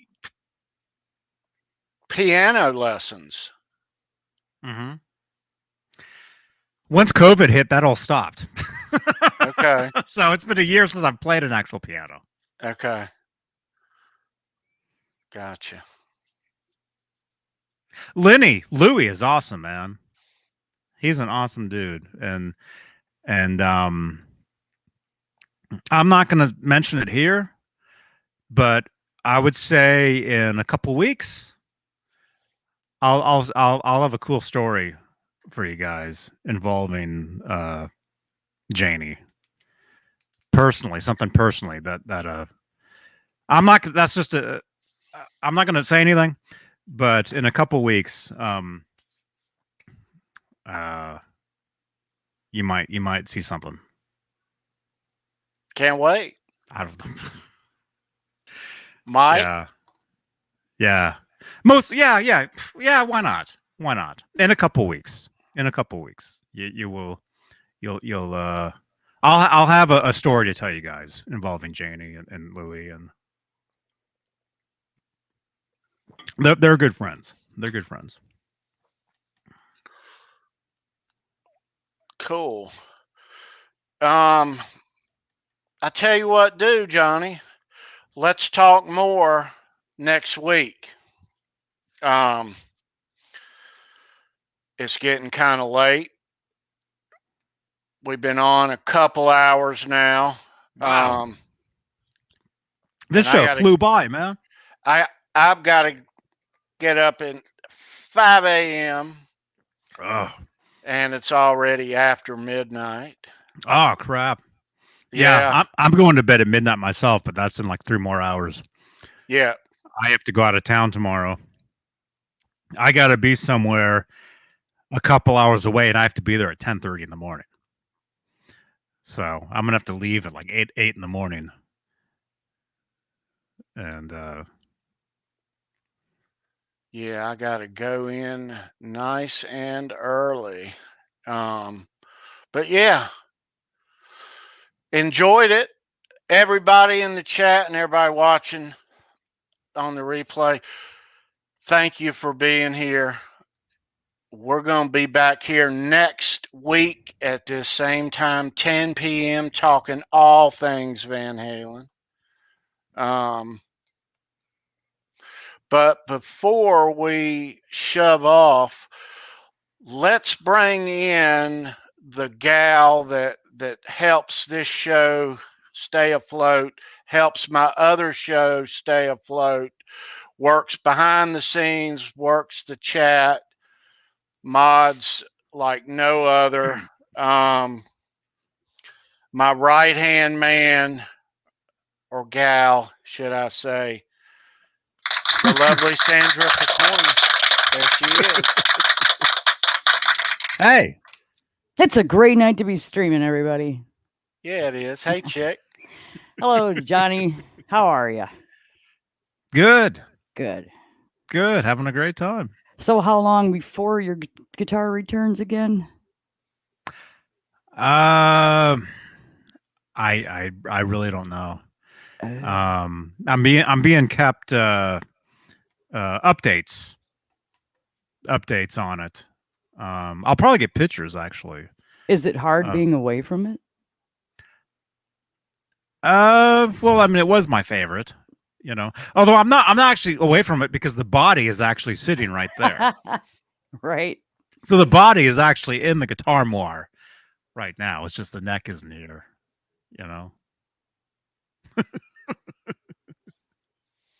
It'll be here soon enough. Yeah.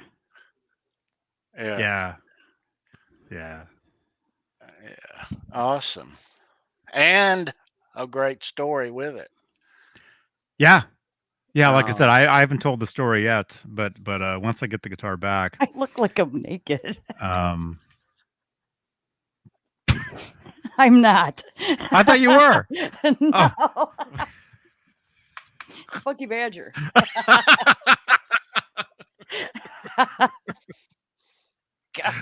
I bet that would bring in the views, though, wouldn't it? Oh, Yeah, oh, look at this. That'll never happen. Oh, Anyways, chat, be sure to check those links in the description. Hit the subscribe button. Ring that bell to never miss an upload of Tony's. Make sure to check out Show Me Your Pick every Saturday night at 9 p.m. Halenville Live every Sunday at 9 p.m. 10. Okay. 9 for me. Eastern. I get confused sometimes. Just be here all the time and you'll never miss anything. That's right. That's right. And earlier, Johnny, I was trying to just copy and paste what was in the description. And after you said that, yeah, it says content not available or whatever it said. So then I had to bring up each link and type it individually, and then they were broken links. And then trying to save myself a lot of work, but unfortunately, I clicked on the one for Tony, and it was a different Tony Neville. It wasn't even him. It was a different guy on Facebook. You better check your links, Tony. Yeah, because I clicked on that link in your description. Yeah. Huh? Where is it? Is it still here? Did you erase everything? Oh, you no, his link should be down below. Yeah. Let's gonna see. check Show it me out. Tony. No, Tony this one's Neville. Yeah. Yeah, this is this. I clicked on it, and this. See, now the link that I have says It's Tony like some Neville, other Fruitcake dude. Tony. Right, Tony. That's not you, is it? Strange. Is this you? This is the link that it went. Yeah, that's no weird. Way. I'm gonna have to click on that here when we get off. Someone in the chat click on it and see what comes up. I put that right Jay in. Hannah, we're not doing topless with Tony. Off of my page. Yeah. So why it ended up as someone else? Tony Neville. What does this guy do? And then it should have like Fruitcake Tony in parentheses, right? Yeah. Yeah. That's what I'm looking at. Oh, good Lord. How in the world did that link? Send him a friend request, Johnny. I copied that right off of my Facebook page. So how the hell it ended up like that? Tony.Neville is this dude. Yeah, that's. He's in Durham, wherever that is. Thrash Isn't that a says band? the Fruitcake Tony Facebook link in the description works good. Are you sure you clicked on the right one, Johnny? Mm-hmm.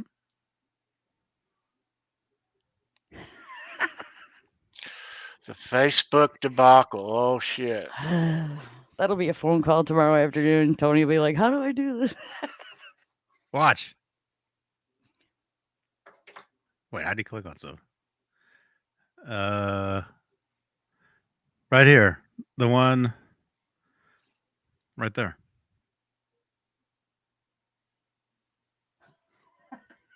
Goes to this dude. Interesting. I mean, that is Tony Neville.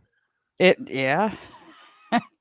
I mean, that is him, but that's not our Tony Neville. That's a different Tony That's not our Tony. No, that is not TK.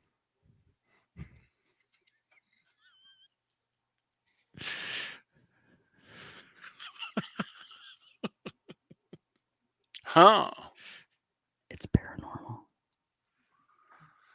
It better not be. It's Paraneville. It's a ghost. Yeah, paranormal. The Paranevils. Yep. Okay, can I leave now? Yeah, I know. I was going to say that. Can I go? That's you without the hat and the glasses.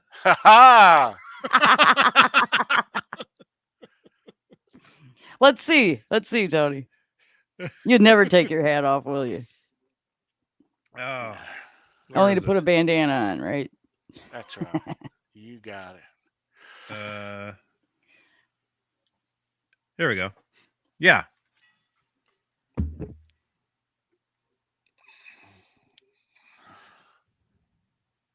Is he at least a musician? That is not me. It's funny. That is not me on any day of the week. Nev Sports Retail Consultancy. He's the owner of that. Lives in Durham. He's from Portchester.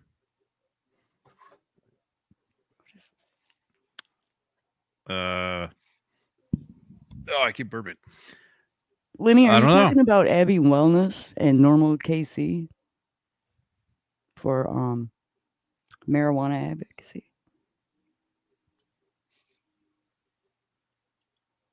Is that? I don't know.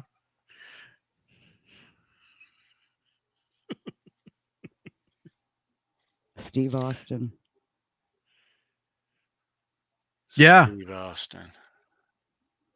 This guy's getting a plug. Yeah. Stop bringing up his stuff, Johnny B. Tony.Neville on Facebook. Check him out. Huh. I know it's a couple of them on there. But yeah, that is not me. And how that link, cool. I will find out shortly. All right, kids, we are going to shove off here. We appreciate you hanging out with us tonight. And we'll be back here next week at 10 p.m. Eastern to talk all things Van Halen. Once again, thank you, Johnny. Thank you, Sandra. Thank you, Bent Tom and Kurt. Thank you, Chad. The Reverend. Have a great week, everybody. Leave a thumbs up and subscribe if you're not, please. And thank you. Am I? All right. JohnnyBean.link. Check it out.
Wow, that's crazy.